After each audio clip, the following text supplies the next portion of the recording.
ಓಂ ನಮೋ ಭಗವತೆ ವಾಸುದೇವಾಯ. ಓಂ ನಮೋ ಭಗವತೆ ವಾಸುದೇವಾಯ. ಓಂ ಸುರಭ್ಯೈ ನಮಃ. ಓಂ ಸುರಭ್ಯೈ ನಮಃ. ಓಂ ಸುರಭ್ಯೈ ನಮಃ. ಮೂಕಂ ಕರೋತಿ ವಾಚಾಲಂ ಪಂಗುಂ ಲಂಘಾಯತೆ ಗಿರಿಂ ಯತ್ಕೃಪಾತಮಹಂ ವಂದೇ ಶ್ರೀಗುರುಂ ದೀನತಾರಿಣಂ ಶ್ರೀಚೈತನ್ಯಮೀಶ್ವರಂ ಪರಮಾನಂದಮಾಧವಂ. ನಮೋ ವಿಷ್ಣುಪಾದಾಯ ಕೃಷ್ಣಪ್ರೇಷ್ಠಾಯ ಭೂತಲೆ ಶ್ರೀಮತಿ ಸ್ವಾಮಿ ನಮಸ್ತೆ ಗೌರಸೇವಾಯಂ ಸದಾ ನಿವೇದಿತ ಮುನಿವಾದ ಪ್ರಭುಪಾದಾರ್ಥೋ ವರ್ಣಾಶ್ರಮ ಪ್ರಸಾರಣೆ. ಹರೇ ಕೃಷ್ಣ. ಎಲ್ರಿಗೂ ದಂಡವತ್ ಪ್ರಣಾಮಗಳು. ನಿನ್ನೆ ಬಾಕಿಯಾದ ಶ್ಲೋಕದಿಂದ ಮುಂದೆ ಹೋಗೋಣ. 23ನೇ ಶ್ಲೋಕ ಇಲ್ಲೇ ತನಕ ಓದಿದ್ದೀವಿ. ಈ ಯುಗದಲ್ಲಿ 6ನೇ ಅಧ್ಯಾಯ 23ನೇ ಶ್ಲೋಕ ಎಂಡ್ ಪಾರ್ಟ್ ಓದ್ತಿದ್ದೀವಿ. ಈ ಯುಗದಲ್ಲಿ ಅತ್ಯುತ್ತಮ ಯೋಗ, ಈ ಪ್ಯಾರ ಓದಿದ್ದೇವೆ, ಆದ್ರೂ ಒಂದು ಸಲ ಓದೋಣ. ಈ ಯುಗದಲ್ಲಿ ಅತ್ಯುತ್ತಮ ಯೋಗಾಭ್ಯಾಸ ಎಂದರೆ ಕೃಷ್ಣ ಪ್ರಜ್ಞೆ. ಇದು ಅರ್ಥವಾಗದ ಸಂಗತಿಯೇನೂ ಅಲ್ಲ. ಕೃಷ್ಣ ಪ್ರಜ್ಞೆ ಇರುವವನಿಗೆ ತನ್ನ ಕಾರ್ಯದಲ್ಲಿಯೇ ಎಷ್ಟು ಸುಖ ಎಂದರೆ ಆತನು ಬೇರೆ ಯಾವ ಸುಖವನ್ನು ಬಯಸುವುದಿಲ್ಲ. ಹಠಯೋಗ, ಧ್ಯಾನಯೋಗ ಮತ್ತು ಜ್ಞಾನಯೋಗಗಳನ್ನು ಅನುಷ್ಠಾನ ಮಾಡಲು ಈ ವಂಚನೆಯ ಕಾಲದಲ್ಲಂತೂ ಹಲವಾರು ಅಡ್ಡಿಗಳಿವೆ. ಆದರೆ ಕರ್ಮಯೋಗ ಅಥವಾ ಭಕ್ತಿಯೋಗವನ್ನು ಆಚರಿಸುವುದರಲ್ಲಿ ಇಂತಹ ಸಮಸ್ಯೆಗಳಿಲ್ಲ. ಇದು ನಮಗೆ ಚೆನ್ನಾಗಿ ಅರ್ಥ ಆಗಿದೆ. ಇಷ್ಟು ಸಮಯ ಓದಿ ಮುಂದೆ ಹೋಗ್ತೀನಿ. ಐಹಿಕ ದೇಹವು ಇರುವವರೆಗೆ, ತುಂಬಾ ಇಂಪಾರ್ಟೆಂಟು, ಐಹಿಕ ದೇಹವು ಇರುವವರೆಗೆ ಆಹಾರ, ನಿದ್ರೆ, ರಕ್ಷಣೆ ಮತ್ತು ಮೈಥುನ ಇಂತಹ ಅದರ ಅಗತ್ಯಗಳನ್ನು ಮನುಷ್ಯನು ಪೂರೈಸಲೇಬೇಕು. ಈ ದೇಹ ಇರುವವರೆಗೆ ಇಂದ್ರಿಯ ತೃಪ್ತಿ ಆಸೆ ಇರ್ತದೆ. ಸಾಮಾನ್ಯವಾಗಿ ಸಾಮಾನ್ಯ ವ್ಯಕ್ತಿಗಳ ಬಗ್ಗೆ ಡಿಸ್ಕಷನ್ ಆಗ್ತಾ ಇರೋದು ಇಲ್ಲಿ. ಆದ ಕಾರಣ ಸಾಮಾನ್ಯ ವ್ಯಕ್ತಿಗಳಿಗೆ, ಆಮೇಲೆ ಈಗ ತಾನೇ ಭಕ್ತಿ ಶುರು ಮಾಡಿದ ನಮ್ಮಂಥವರಿಗೆ ಕೂಡ ಖಂಡಿತವಾಗಿ ಈ ಒಂದು ಮನೋಭಾವ ಇದೆ. ನಾನು ನನ್ನದು ಅಂತ ಹೇಳೋ ಮನೋಭಾವ ಇನ್ನೂ ಇದೆ ನಮಗೆ. ಆದ ಕಾರಣ ನಮ್ಮ ಅಗತ್ಯಗಳನ್ನ ಪೂರೈಸಲೇಬೇಕು. ಆದರೆ ಪರಿಶುದ್ಧ ಭಕ್ತಿಯೋಗ ಅಥವಾ ಕೃಷ್ಣ ಪ್ರಜ್ಞೆಯಲ್ಲಿ ಇರುವವನು ದೇಹದ ಅಗತ್ಯಗಳನ್ನು ಪೂರೈಸುವಾಗ ಇಂದ್ರಿಯಗಳನ್ನು ಉದ್ರೇಕಗೊಳಿಸುವುದಿಲ್ಲ. ಇದರ ಬಗ್ಗೆ ಯಾರಾದ್ರೂ ಏನಾದ್ರೂ ಹೇಳಲಿಕ್ಕೆ ಇಚ್ಛೆ ಪಡ್ತೀರಾ? ಏನ್ ಹೇಳ್ತಾ ಇದೆ ಇಲ್ಲಿ ಅಂತ ಹೇಳಿ.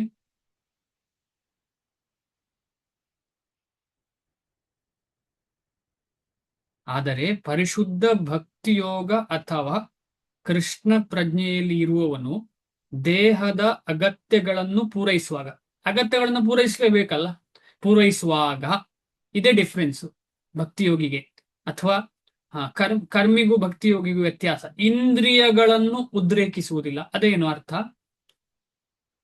ಇದರ ಅರ್ಥ ಏನಾಯ್ತು? ಯಾರಾದ್ರೂ ಹೇಳ್ತೀರಾ? ಟ್ರೈ ಮಾಡ್ತೀರಾ? ಹರೇ ಕೃಷ್ಣ ಪ್ರಭುಜಿ. ಹರೇ ಕೃಷ್ಣ. ಟ್ರೈ ಮಾಡ್ತೀನಿ. ಕರೆಕ್ಟ್ ಎಲ್ಲ ತಪ್ಪು ಸರಿಯಾಗಿ ಗೊತ್ತಿಲ್ಲ. ಕರೆಕ್ಟ್, ಪ್ರಯತ್ನ ಪಡೋಣ. ಪರಿಶುದ್ಧ ಭಕ್ತಿನಲ್ಲಿರೋರು, ಕೃಷ್ಣ ಪ್ರಜ್ಞೆಯಲ್ಲಿ ಇರೋರು, ಅವ್ರು ಏನೇ ಮಾಡಿದ್ರು ಅವ್ರು ಭಗವಂತನಿಗೋಸ್ಕರ ಮಾಡ್ತಾರೆ. ಅವರು ತಮ್ಮ ಇಂದ್ರಿಯಗಳನ್ನ ತೃಪ್ತಿಗೋಸ್ಕರ ಮಾಡೋದಿಲ್ಲ. ಅದಕ್ಕೆ ಅವರ ಇಂದ್ರಿಯಗಳು ಏನು ಉದ್ರೇಕ ಕೊಡೋದಿಲ್ಲ ಅಂತ ಅನ್ಸುತ್ತೆ ಪ್ರಭುಜಿ. ಕರೆಕ್ಟ್, ಮತ್ತೆ ಅದ್ಭುತ, ಕರೆಕ್ಟ್ ಆಗಿ ಹೇಳಿದಿರಿ. ಆ ಲೆವೆಲ್ಗೆ ಬಂದವರು ಅಲ್ವಾ? ನಾವು ಹೇಗೆ ಮಾಡ್ಬೋದು ಇದನ್ನ? ನೆಕ್ಸ್ಟ್ ಪ್ರಶ್ನೆ.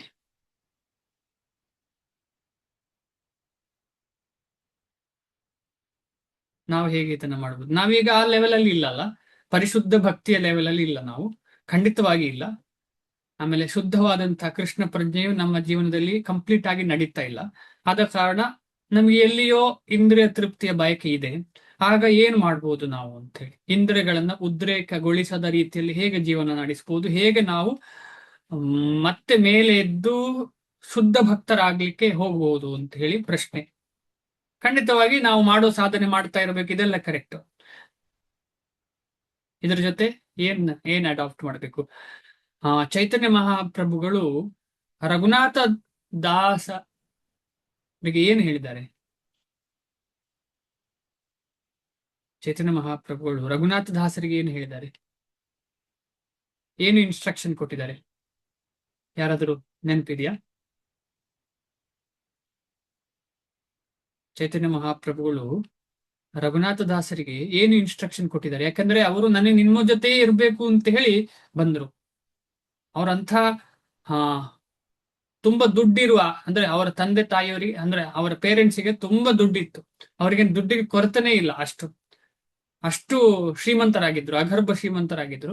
ಅವ್ರಿಗೆ ಏನ್ ಹೇಳಿದ್ರು ಚೈತನ್ಯ ಮಹಾಪ್ರಭುಗಳು? ನೀವ್ ಮನೆಯಲ್ಲೇ ಇದ್ದು ಭಕ್ತಿ ಮಾಡುವಂತ ಫಸ್ಟಿಗೆ ಹೇಳಿ, ಇನ್ನು ನಿನ್ನ ಸಮಯ ಆಗ್ಲಿಲ್ಲ ಅಂತ ಹೇಳಿದ್ರು. ಅದು ಇರ್ಲಿ, ಅದರ ಜೊತೆ ಇನ್ನೊಂದು ವಿಚಾರ, ತುಂಬಾ ಇಂಪಾರ್ಟೆಂಟ್ ವಿಚಾರ. ಮಥುರಾ ಮಾತಾಜಿ ಪ್ಲೀಸ್ ಹೇಳಿ.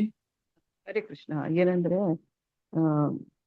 ಆ ಒಬ್ಬ ಸ್ತ್ರೀ ತನ್ನ ಪ್ರಿಯಕರನ್ನು ಇಟ್ಟುಕೊಂಡು ತನ್ನ ಗಂಡನೊಂದಿಗೆಲ್ಲ ಹೇಗೆ ವ್ಯವಹರಿಸ್ತಾಳೆ ಹಾಗೆ ನೀನು ಬದುಕು ಅಂತ ಹೇಳ್ತಾರೆ. ಹಾ. ನಿನ್ನ ಪ್ರಿಯಕರ ಯಾರು? ಕೃಷ್ಣ. ಅವನನ್ನ ಮನಸ್ಸಿನಲ್ಲಿ ಇಟ್ಕೊಂಡು ನಾವು ಈ ಸಂಸಾರವನ್ನು ನಡೆಸಬೇಕು ಹಾಗೆ. ಎಸ್ ಮಾತಾಜಿ. ಮತ್ತೆ ಏನಂದ್ರೆ ಸಾಧಾರಣವಾಗಿ ಈಗ ನೀವು ಹೇಳಿದ ಹಾಗೆ ಹೇಗೆ ಇಂದ್ರಿಯ ಈಗ ನಾವು ಮಕ್ಕಳನ್ನು ಪಡಿಬೇಕು. ಮಕ್ಕಳನ್ನು ಪಡೆಯುವುದು ಯಾಕೆ? ಭಗವಂತನ ಸೇವೆಗಾಗಿ, ನಾಳೆ ಅವನು ಭಕ್ತರನ್ನು ಮಾಡ್ಲಿಕ್ಕೆ, ನಾಳೆ ಅಂತಹ ಮನಸ್ಥಿತಿಯಲ್ಲಿ ಮಕ್ಕಳನ್ನು ಬೆಳೆಯಬೇಕು. ಮತ್ತೆ ಈಗ ಸಾಧಾರಣವಾಗಿ ನಮ್ಗೆ ತಿನ್ಲಿಕ್ಕೆಲ್ಲ ಏನೇನೋ ಆಶೆಗಳು ಇದೆ, ಪಾನಿಪುರಿ, ಪಿಜ್ಜಾ, ಅದು ಎಲ್ಲ ಈಗಿನ ಮಕ್ಕಳೆಲ್ಲ ಅದೆಲ್ಲ ತಿನ್ಬೇಕಂತ ಆಸೆ ಪಡ್ತಾ ಇದ್ದಾರೆ. ಈಗ ಅದನ್ನು ಹೊರಗೆ ತಿನ್ನಿಸೋದ್ಕಂತ ನಾನು ಮನೆಯಲ್ಲಿ ಮಾಡಿ ದೇವರಿಗೆ ಅರ್ಪಿಸಿ ತಿನ್ನಿಸ್ತೇನೆ ಅಂತ, ಅದು ಒಂಥರ ಆ ತರ ಮಾಡಬಹುದು ಅಂತ ಅನಿಸ್ತದೆ. ಮತ್ತೆ ಸಾಧಾರಣವಾಗಿ ಈಗ ನಾವು ಏನೇನು ಕಥೆಗಳನ್ನು ಕೇಳಬೇಕು ಅಂತ, ಅದರಲ್ಲಿ ಕೃಷ್ಣನ ಕಥೆಗಳನ್ನು ಕೇಳುವುದು. ಈಗ ಕೃಷ್ಣನ ಇದು ಬರ್ತದೆ ಎಲ್ಲ ಕಾರ್ಟೂನ್ಗಳು, ಅದನ್ನು ಹಾಕಿ ಮಕ್ಕಳಿಗೆ ತೋರಿಸೋದು, ಇಂಥದ್ದನ್ನೆಲ್ಲ ಮಾಡೋದು. ಅದರಲ್ಲಿ ಸ್ವಲ್ಪ ಇಂದ್ರಿಯ ತೃಪ್ತಿ ಇದೆ, ಆದ್ರೆ ಕಂಟ್ರೋಲ್ಡ್ ಇಂದ್ರಿಯ ತೃಪ್ತಿ ಅಷ್ಟೇ. Hare Krishna. Thank you Mataji, thank you so much. ಇನ್ನೊಂದು ಇನ್ಸ್ಟ್ರಕ್ಷನ್ ಕೊಟ್ಟಿದ್ದಾರೆ, ಯಾರಿಗಾದ್ರೂ ನೆನಪಿದೆಯಾ? ತುಂಬಾ ಇನ್ಸ್ಟ್ರಕ್ಷನ್, ಆ ಇನ್ಸ್ಟ್ರಕ್ಷನ್ ನಮಗೆ ತುಂಬಾ ಇಂಪಾರ್ಟೆಂಟ್. ಈಗ ತಾನೇ ನಾವು ಭಕ್ತಿ ಮಾಡಿದವರಿಗೆ ಆ ಇನ್ಸ್ಟ್ರಕ್ಷನ್ ತುಂಬಾ ಇಂಪಾರ್ಟೆಂಟ್. ಮಾತಾಜಿ ಹೇಳಿದಾಗೆ ನಾವು ಹೇಗೆ ಭಗವಂತನ ನಮ್ಮ ಪ್ರಿಯಕರ ಅಂತ ತಿಳ್ಕೊಂಡು ನಾವು ಮಾಡಬೇಕು. ಅದರಲ್ಲಿ ಕೂಡ ಸ್ಪೆಷಲ್ ಆಗಿ ಮಾತಾಜಿ ಹೇಳಿಲ್ಲ, ಅವ್ರಿಗೆ ಹೇಳಲಿಕ್ಕೆ ಮರ್ತು ಹೋಗಿರ್ಬೋದು. ಅಂದ್ರೆ ಅದರಲ್ಲಿ ಕೂಡ ಸ್ಪೆಷಲ್ ಆಗಿ, ಈಗ ನಾನೊಬ್ಬ ಹೆಣ್ಣು, ನನಗೊಬ್ಬ ಗಂಡ ಇದ್ದಾನೆ, ಆಯ್ತಾ? ನಾನೊಬ್ಬ ಹೆಣ್ಣು, ನನಗೆ ಗಂಡ ಇದ್ದಾನೆ. ಆದ್ರೆ ಮದುವೆಗಿಂತ ಮುಂಚೆ ನನಗೆ ಇನ್ನೊಂದು ಹುಡುಗನ ಜೊತೆ ಸಂಪರ್ಕ ಇತ್ತು, ಅಂದ್ರೆ ಅವನಲ್ಲಿ ತುಂಬಾ ಪ್ರೀತಿ ಇತ್ತು. ಮದುವೆ ಆದ ಮೇಲೆ ಕೂಡ ಆ ಪ್ರೀತಿ ಹೋಗದೆ ಹೇಗೆ ಎಲ್ಲರಿಗೂ ಗೊತ್ತಾಗದ ಹಾಗೆ ಆ ಹುಡುಗನಲ್ಲಿ ನಾನು ಮಾತಾಡುತ್ತೇನೆ, ಆ ರೀತಿಯಲ್ಲಿ ಯಾರಿಗೂ ಗೊತ್ತಾಗದ ಹಾಗೆ ನಾವು ಹೃದಯದಲ್ಲಿ ಭಕ್ತಿಯನ್ನ ಕೃಷ್ಣನ ಕಡೆಗೆ ತುಂಬಾ ಗಾಢವಾಗಿ ಮಾಡಬೇಕು ಅಂತ ಹೇಳಿ ಯಾರಿಗೆ ಹೇಳಿದ್ದಾರೆ? ರಘುನಾಥ ದಾಸರಿಗೆ. ಹಾಗೆ ಅಂತ ಹೇಳಿ ನಾವು ಹಾಗೆ ಮಾಡಬೇಕು ಅಂತಿಲ್ಲ, ಅವರ ಸಂದರ್ಭ ಹಾಗಿತ್ತು. ನಾವೆಲ್ಲರಿಗೂ ತೋರಿಸ್ಬೇಕು ನಾವು ಭಕ್ತಿ ಮಾಡ್ತಿದ್ದೇವೆ ಅಂತ. ಇಲ್ಲಾಂದ್ರೆ ಹೇಗೆ ಬದಲಾವಣೆ ಆಗುತ್ತೆ? ಅಷ್ಟು ಬೇಗ ಬದಲಾವಣೆ ಆಗುದಿಲ್ಲ, ನಾವು ತೋರಿಸ್ಲೇಬೇಕಾಗತ್ತೆ.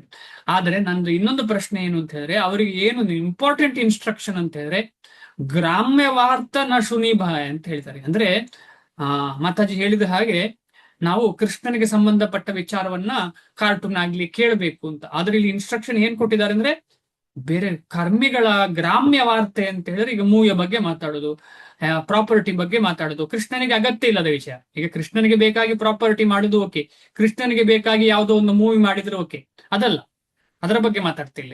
ಬೇರೆ ಏನೋ ಕೃಷ್ಣನಿಂದ ಹೊರತಾಗಿರುವಂತಹ ಎಂಥದೋ ವಿಚಾರವನ್ನ ಸುಮ್ಮನೆ ಮಾತಾಡ್ತಾ ಸಮಯ ವ್ಯರ್ಥ ಮಾಡುವಂಥದ್ದು, ಅದು ಮಾಡಬಾರ್ದು. ಅದರ ಜೊತೆ ಇನ್ನೊಂದು ಇನ್ಸ್ಟ್ರಕ್ಷನ್ ಕೊಟ್ಟಿದ್ದಾರೆ, ಏನು ಅಂತ ಹೇಳಿದರೆ, ನಿನಗೆ ಇಷ್ಟ ಬಂದ ಹಾಗೆ ನಾಲಿಗೆ ಚಪ್ಪಲಕ್ಕೆ ತಿನ್ಬೇಡ ಅಂತ. ಅದಕ್ಕೇನು ಹೇಳ್ತಾರೆ ಅಂತ ಹೇಳಿದ್ರೆ, ನಾಲಿಗೆ ಚಪ್ಪಲಕ್ಕೆ ತಿನ್ಬೇಡ ಅಂತ ಹೇಳ್ತಿದ್ದಾರೆ. ಬಾಲನ ಕಾಯಿಬೆ ಆರ ಬಾಲನ ಪರಿಬೆ ಅಂತ ಹೇಳಿದ್ದಾರೆ. ಬಾಲನ ಕಾಯಿಬೆ ಅಂತ ಹೇಳಿದ್ರೆ ತುಂಬಾ ಗ್ರಾಜುವಲ್, ಅಂದ್ರೆ ತುಂಬಾ ಚೆನ್ನಾಗಿ ಮಾಡುದು. ಮಾತಾಜಿ ಹೇಳಿದಾಗ ಪಿಜ್ಜಾ ಅದು ಇದು ಎಲ್ಲ ಮಾಡಿ ಆಯ್ತು, ಮಕ್ಕಳಿಗೆ ಕೊಡಬಹುದು, ಕರೆಕ್ಟ್. ನಾವು ಅದನ್ನ ತಿನ್ಬಾರ್ದು, ಪ್ರಸಾದವೇ. ಆದ್ರೆ ನಾವು ಸ್ವಲ್ಪ ಮಿನಿಮೈಸ್ ಮಾಡ್ಬೇಕು ಆ ತರದ್ದೆಲ್ಲ. ತುಂಬಾ ಸ್ವೀಟ್ ತಿನ್ನೋದು, ತುಂಬಾ ಕರ್ದದ್ ತಿನ್ನೋದು, ಇದೆಲ್ಲ ಕರೆಕ್ಟ್, ಭಕ್ತಿಗೆ ಪ್ರಯೋಜನ ಆಗುವ ಪ್ರಸಾದವೇ. ಆದರೆ ಸ್ವಲ್ಪ ಸಮಯ ಮಾತ್ರ ಅದು, ಆಮೇಲೆ ನಿಧಾನವಾಗಿ ನಿರ್ದಿಷ್ಟವಾಗಿ ಕ್ರಮೇಣ ಅದನ್ನ ಕಮ್ಮಿ ಮಾಡ್ಬೇಕು. ಈಗ ನಮ್ಮ ಗುರುಗಳನ್ನೆಲ್ಲ ಕೇಳಿದ್ರೆ ಅವ್ರು ಏನ್ ತಿಂತಾರೆ, ನಮ್ಮೆಲ್ಲರ ಗುರುಗಳು ಮಹಾರಾಜರು ಎಲ್ಲರೂ ಏನ್ ತಿಂತಾರೆ ಅಂತ ಕೇಳಿದ್ರೆ ಏನು ಪ್ರಸಾದ ತಗೊಳ್ತಾರೆ ಅಂದ್ರೆ, ಅವ್ರದ್ದು ಅಷ್ಟು ಸಿಂಪಲ್ ಆಗಿರ್ತದೆ, ಅಷ್ಟು ಸಿಂಪಲ್ ಆಗ್ತಾರೆ. ಅವರು ಖಾರ ಜಾಸ್ತಿ ಹಾಕಲ್ಲ, ಉಪ್ಪು ಜಾಸ್ತಿ ಹಾಕಲ್ಲ, ಮೆಣಸು ಜಾಸ್ತಿ ಹಾಕಲ್ಲ, ಏನು ಜಾಸ್ತಿ ಹಾಕದೆ ಎಷ್ಟು ಸಿಂಪಲ್ ಆಗಿರೋ ಡಯಟ್. ಆ ಸಿಂಪ್ಲಿಫೈ ಮಾಡ್ಬೇಕು ನಮ್ಮ ಆಹಾರವನ್ನು ಅಂತ ಹೇಳ್ತಾ ಇದ್ದಾರೆ. ಚೈತನ್ಯ ಮಹಾಪ್ರಭುಗಳು. ಸಿಂಪ್ಲಿಫೈ, ಕಾಂಪ್ಲಿಫೈ ಮಾಡಬಾರದು, ಕಾಂಪ್ಲೆಕ್ಸ್ ಆಗಬಾರದು ನಾವು ತಿನ್ನುವ ಆಹಾರ. ಮಕ್ಕಳಿಗೋಸ್ಕರ ಮಾಡುದು ಅಂತ ಹೇಳಿ ತಿನ್ನೋದು ಜಾಸ್ತಿ ನಾವೇ ಆಗಬಾರ್ದು, ಅದು ತುಂಬಾ ಡೇಂಜರ್ ಅದು.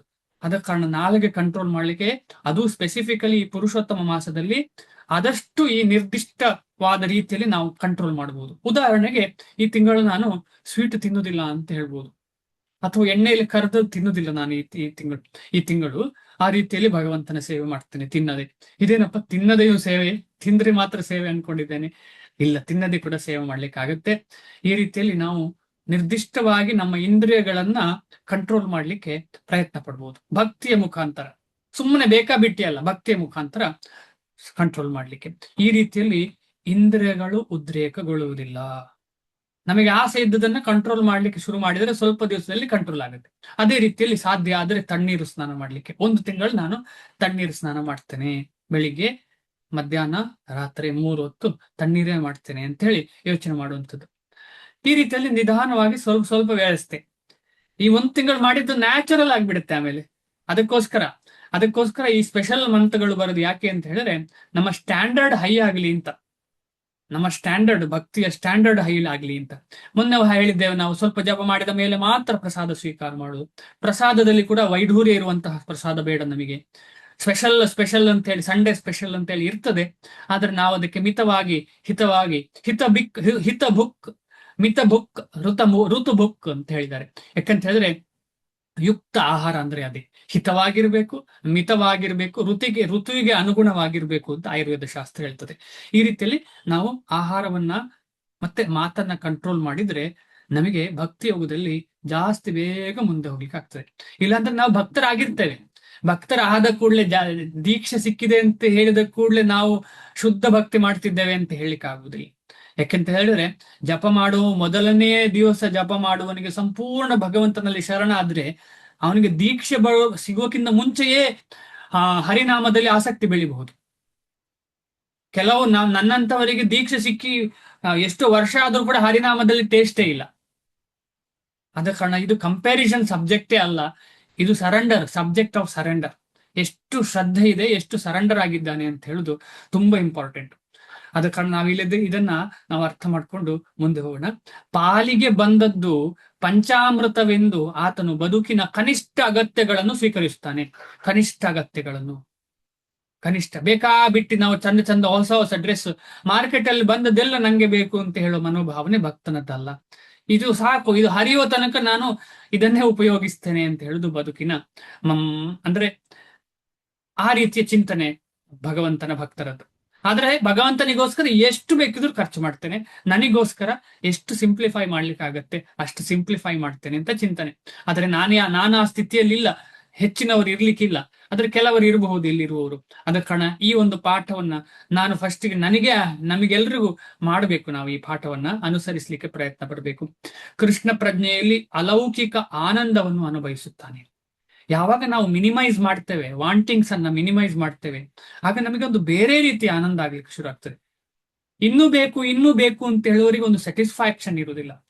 ಆ ಸ್ಯಾಟಿಸ್ಫ್ಯಾಕ್ಷನ್ ಇರುವುದೇ ಇಲ್ಲ. ಅದು ಇನ್ನೂ ಬೇಕು ಅಂತ ಹೇಳುದ್ರಲ್ಲೇ ಜಾಸ್ತಿ ಮನಸ್ಸು ಹೋಗಿ ಸಿಗದಿದ್ರೆ ಬೇಸರ ಆಗುವಂತ ಸ್ಥಿತಿ ಸಿಗ್ತದೆ.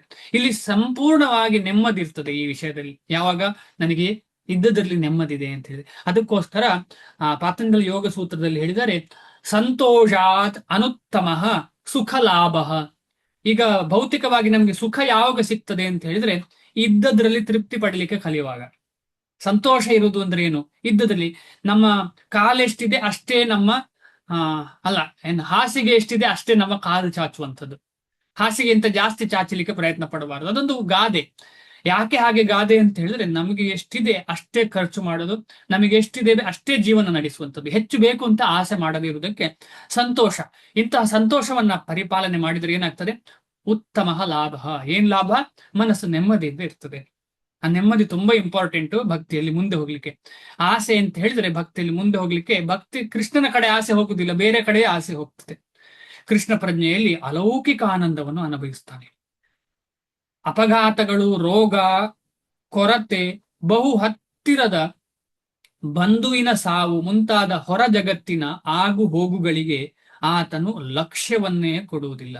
ಹಾಗೆ ಅಂತ ಹೇಳಿ ಅವನು ಎನ್ನೆ ಹೇಳಿದಾಗ ಕಲ್ಲಿನಾಗೆ ಹಾಕ್ತಾನೆ ಅಂತಲ್ಲ, ಅವನೆಲ್ಲದಕ್ಕೂ ಎಲ್ಲದಕ್ಕೂ ಏನ್ ಹೇಳ್ತಾನೆ, ಎಲ್ಲದಕ್ಕೂ ಸಂಬಂಧದಲ್ಲಿ ಇರ್ತಾನೆ, ಸಂಬಂಧದಲ್ಲೇ ಇರ್ತಾನೆ. ಆಮೇಲೆ ಎಲ್ಲರ ಜೊತೆ ಒಳ್ಳೆ ರೀತಿಯ ಸಂಪರ್ಕದಲ್ಲಿ ಇರ್ತಾನೆ. ಆದರೆ ಅದು ಮನಸ್ಸಿನಲ್ಲಿ ಮಾತ್ರ. ಎರಡು ರೀತಿಯದಿದೆ ನಮ್ಮ ಚಿಂತನೆ: ಹೃದಯದ ಚಿಂತನೆ, ಮನಸ್ಸು ಚಿಂತನೆ.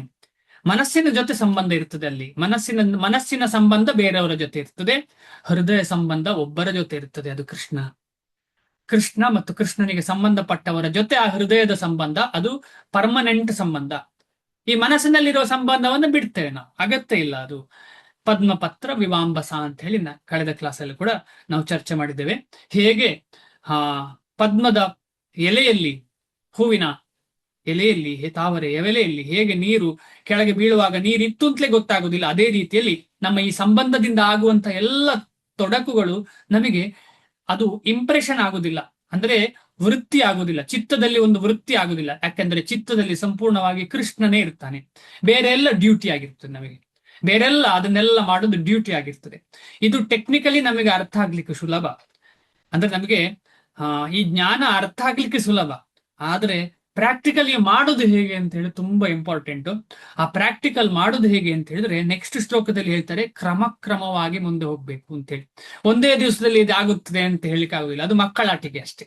ಒಂದೇ ದಿವಸದಲ್ಲಿ 24 ರೌಂಡ್ ಇಂದ ನಾನು 64 ರೌಂಡ್ ಮಾಡ್ತೇನೆ ಅಂತ ಹೇಳಿದ್ರೆ ಮಕ್ಕಳಾಟಿಕೆ. ಕ್ರಮೇ ನಿಧಾನವಾಗಿ ಅದು ಮುಂದೆ ಹೋಗುವಾಗ ಗಮನಿಸೋಣ. ಆದರೆ ಕೃಷ್ಣ ಪ್ರಜ್ಞೆಯಲ್ಲಿ, ಇಲ್ಲೇ ಮುಂದೆ ಹೋಗ್ತಾ ಇದ್ದೇನೆ, ಆದರೆ ಕೃಷ್ಣ ಪ್ರಜ್ಞೆಯಲ್ಲಿ ಅಥವಾ ಭಕ್ತಿ ಯೋಗದಲ್ಲಿ ತನ್ನ ಕರ್ತವ್ಯವನ್ನು ನಿರ್ವಹಿಸುವ ಬಗೆಗೆ ಅವನು ಸದಾ ಎಚ್ಚರದಿಂದ ಇರುತ್ತಾನೆ. ತುಂಬಾ ಇಂಪಾರ್ಟೆಂಟ್ ಇದು. ಯಾವುದೋ ಕಾರಣ ಕೊಟ್ಟು ನಾವು ಭಕ್ತಿ ಸೇವೆ ಮಾಡುದಿಲ್ಲ ಅಂತ ಹೇಳುದು ಭಕ್ತಿಯಿಂದ ಹಿಂದೆ ಹೋಗುದು. ಯಾಕಂದ್ರೆ ಪ್ರೀತಿ ಇರುವವ ಇನ್ನು ಮಾಡ್ಲಿಕ್ಕೆ ಪ್ರಯತ್ನ ಪಡ್ತಾನೆ. ಭಕ್ತಿಯಿಂದ ಹಿಂದೆ ಹೋಗುವ ಏನು, ನನಗೆ ಅದು ಇದು ಕಾರಣ ಕೊಟ್ಟು ಎಸ್ಕೇಪ್ ಆಗ್ಲಿಕ್ಕೆ ಪ್ರಯತ್ನ ಪಡುದು.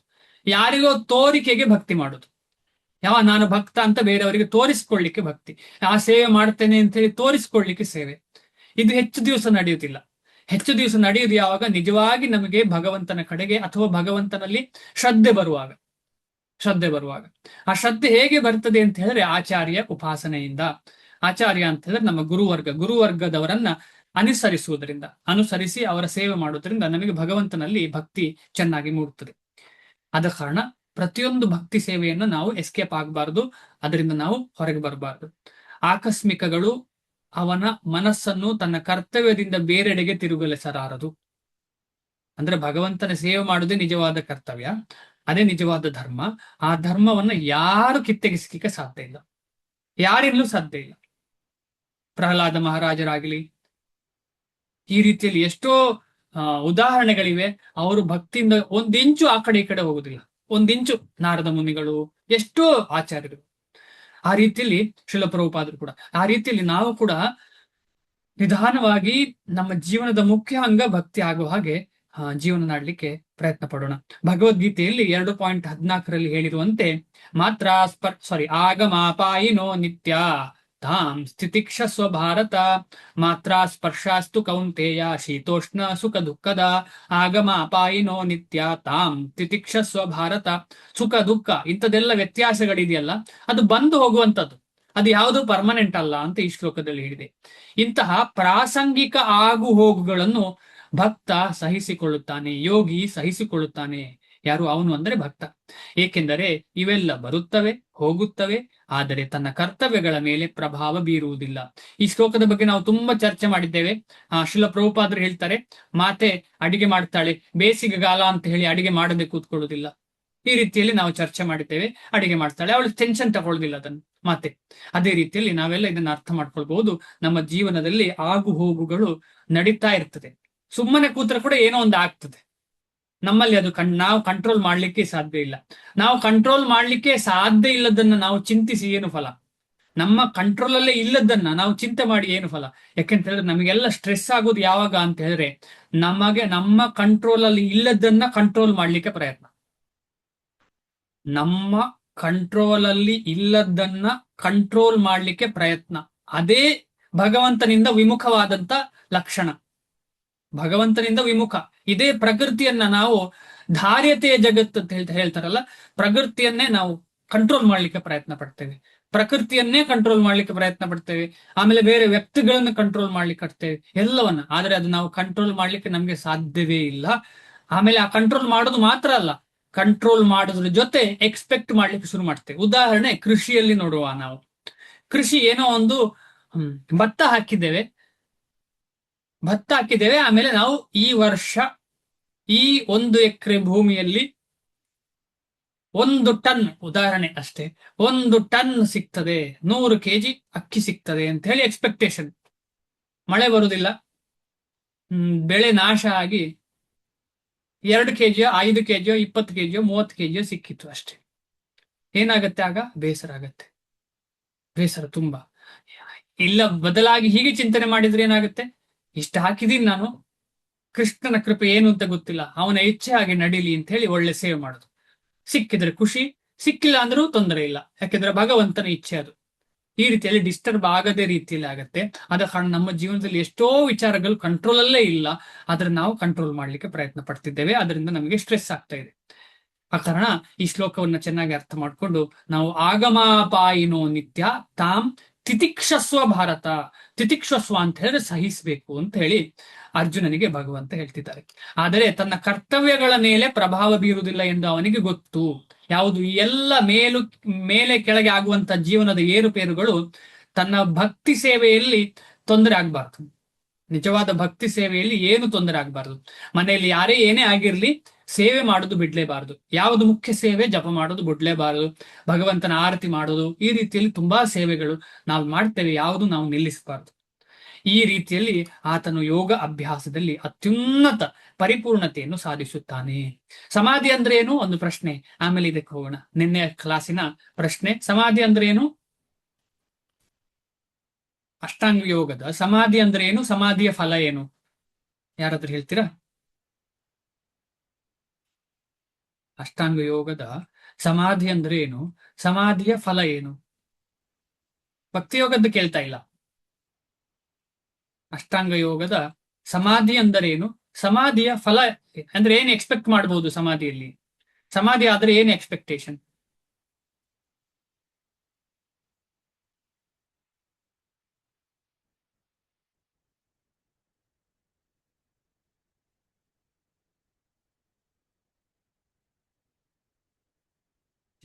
ಯೋಚನೆ ಮಾಡ್ತಿದ್ದೀರಾ? ಯಾಕಂದ್ರೆ ನಿನ್ನೆ ಅಷ್ಟು ಚರ್ಚೆ ಆಗಿದೆ ಸಮಾಧಿಯ ಬಗ್ಗೆ.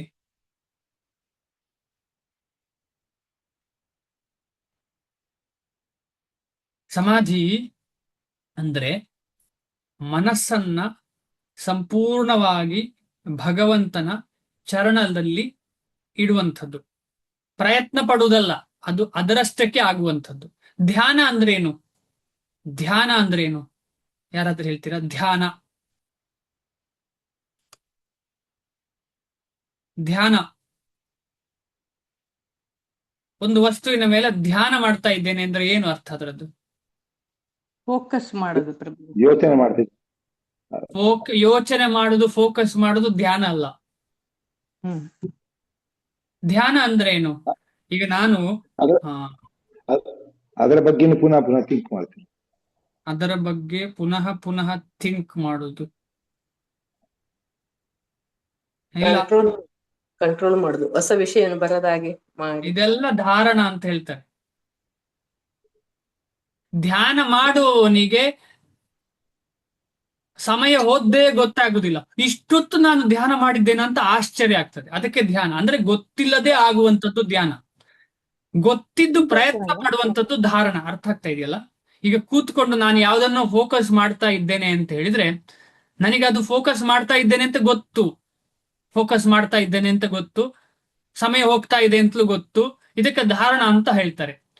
ಆದರೆ ಆ ಧಾರಣದ ಸಮಯದಲ್ಲಿ ಎಷ್ಟೋ ಸ್ವಲ್ಪ ನಿಮಿಷ ಸಂಪೂರ್ಣವಾಗಿ ಆ ಧಾರಣೆಯ ಅಂದ್ರೆ ಆ ವಸ್ತುವಿನ ಮೇಲೆಯೇ ನಮ್ಮ ಕೇಂದ್ರ ಇರ್ತದ, ಅಷ್ಟು ಸಮಯ ನಮಗೆ ಗೊತ್ತಿಲ್ಲದೆ ಧ್ಯಾನ ಆಗಿರ್ತದೆ. ಅಂದ್ರೆ ಧ್ಯಾನ ಅಥವಾ ಸಮಾಧಿ ಅಂತ ಹೇಳಿದ್ರೆ ನಮಗೆ ಮಾಡ್ಲಿಕ್ಕೆ ಆಗುದಿಲ್ಲ, ಅದು ತನ್ನಂತಕ್ಕೆ ಆಗುವಂತ ವಿಚಾರ. ಧಾರಣ ಅಥವಾ ಸಮಾಧಿ ನಾವು ಪ್ರಯತ್ನ ಪಟ್ಟ ಆಗುವುದಲ್ಲ, ಅದು ಅದರಷ್ಟಕ್ಕೆ ಆಗುವಂಥದ್ದು. ಧಾರಣ ನಾವು ಪ್ರಯತ್ನ, ಆಸನ, ಪ್ರಾಣಾಯಾಮ, ಪ್ರತ್ಯಾಹಾರ, ಧಾರಣ ಎಲ್ಲ ನಾವು ಪ್ರಯತ್ನ ಪಡುವಂಥದ್ದು. ಧ್ಯಾನ ಮತ್ತು ಸಮಾಧಿ ಅದರಷ್ಟಕ್ಕೆ ಆಗುವಂಥದ್ದು. ಆದ ಕಾರಣ ಇಲ್ಲಿ ಸಮಾಧಿ ಅಂತ ಹೇಳಿದ್ರೆ ಭಗವಂತನಲ್ಲಿ ಮನಸ್ಸು ಸದಾ ನೆಲೆಸುವುದು ಅದರಷ್ಟಕ್ಕೆ. ಅಂದ್ರೆ ಪ್ರಯತ್ನ ಪಟ್ಟು ಪಟ್ಟು ಯೋಗಿ ಪ್ರಯತ್ನ ಪಟ್ಟು ಪಟ್ಟು ಪಟ್ಟು ಕೊನೆಗೆ ಅಲ್ಲೇ ನೆಲೆಸ್ತದೆ. ಅದರಿಂದ ಆಗುವ ಫಲ ಏನು? ಈ ರೀತಿಯಲ್ಲಿ ಧ್ಯಾನ ಸಿಕ್ಕಿದ ಮೇಲೆ ಧ್ಯಾನ ಮತ್ತು ಸಮಾಧಿ ಹಂತಕ್ಕೆ ತಲುಪಿದ ಯೋಗಿಗೆ ಏನು ಫಲ? ಏನು ಫಲ? ಇದೇ ಫಲ, ಭೌತಿಕ ಪರಮೋನ್ನತವಾದ ಸುಖ. ಭಗವತ್ ಪ್ರಾಪ್ತಿಯಲ್ಲ, ಭಗವಂತನ ಸೇವೆಯಲ್ಲ, ಪರಮೋನ್ನತವಾದ ಸುಖ. ಆ ಸುಖ ಸಿಕ್ಕಿದ ಮೇಲೆ ಅವನಿಗೆ ಕೆಳಗೆ ಬರುದೇ ಇಲ್ಲ. ಅದರ ನಂತರ ಎಲ್ಲಿ ಹೋಗ್ತಾನವ? ಅದರ ನಂತರ ಇದು ಬ್ರಹ್ಮ ಸುಖ ಅಂತ ಹೇಳ್ತಾರೆ ಇದಕ್ಕೆ. ಈ ಬ್ರಹ್ಮ ಸುಖದ ನಂತರ ಏನ್ ಸಿಗ್ತದೆ?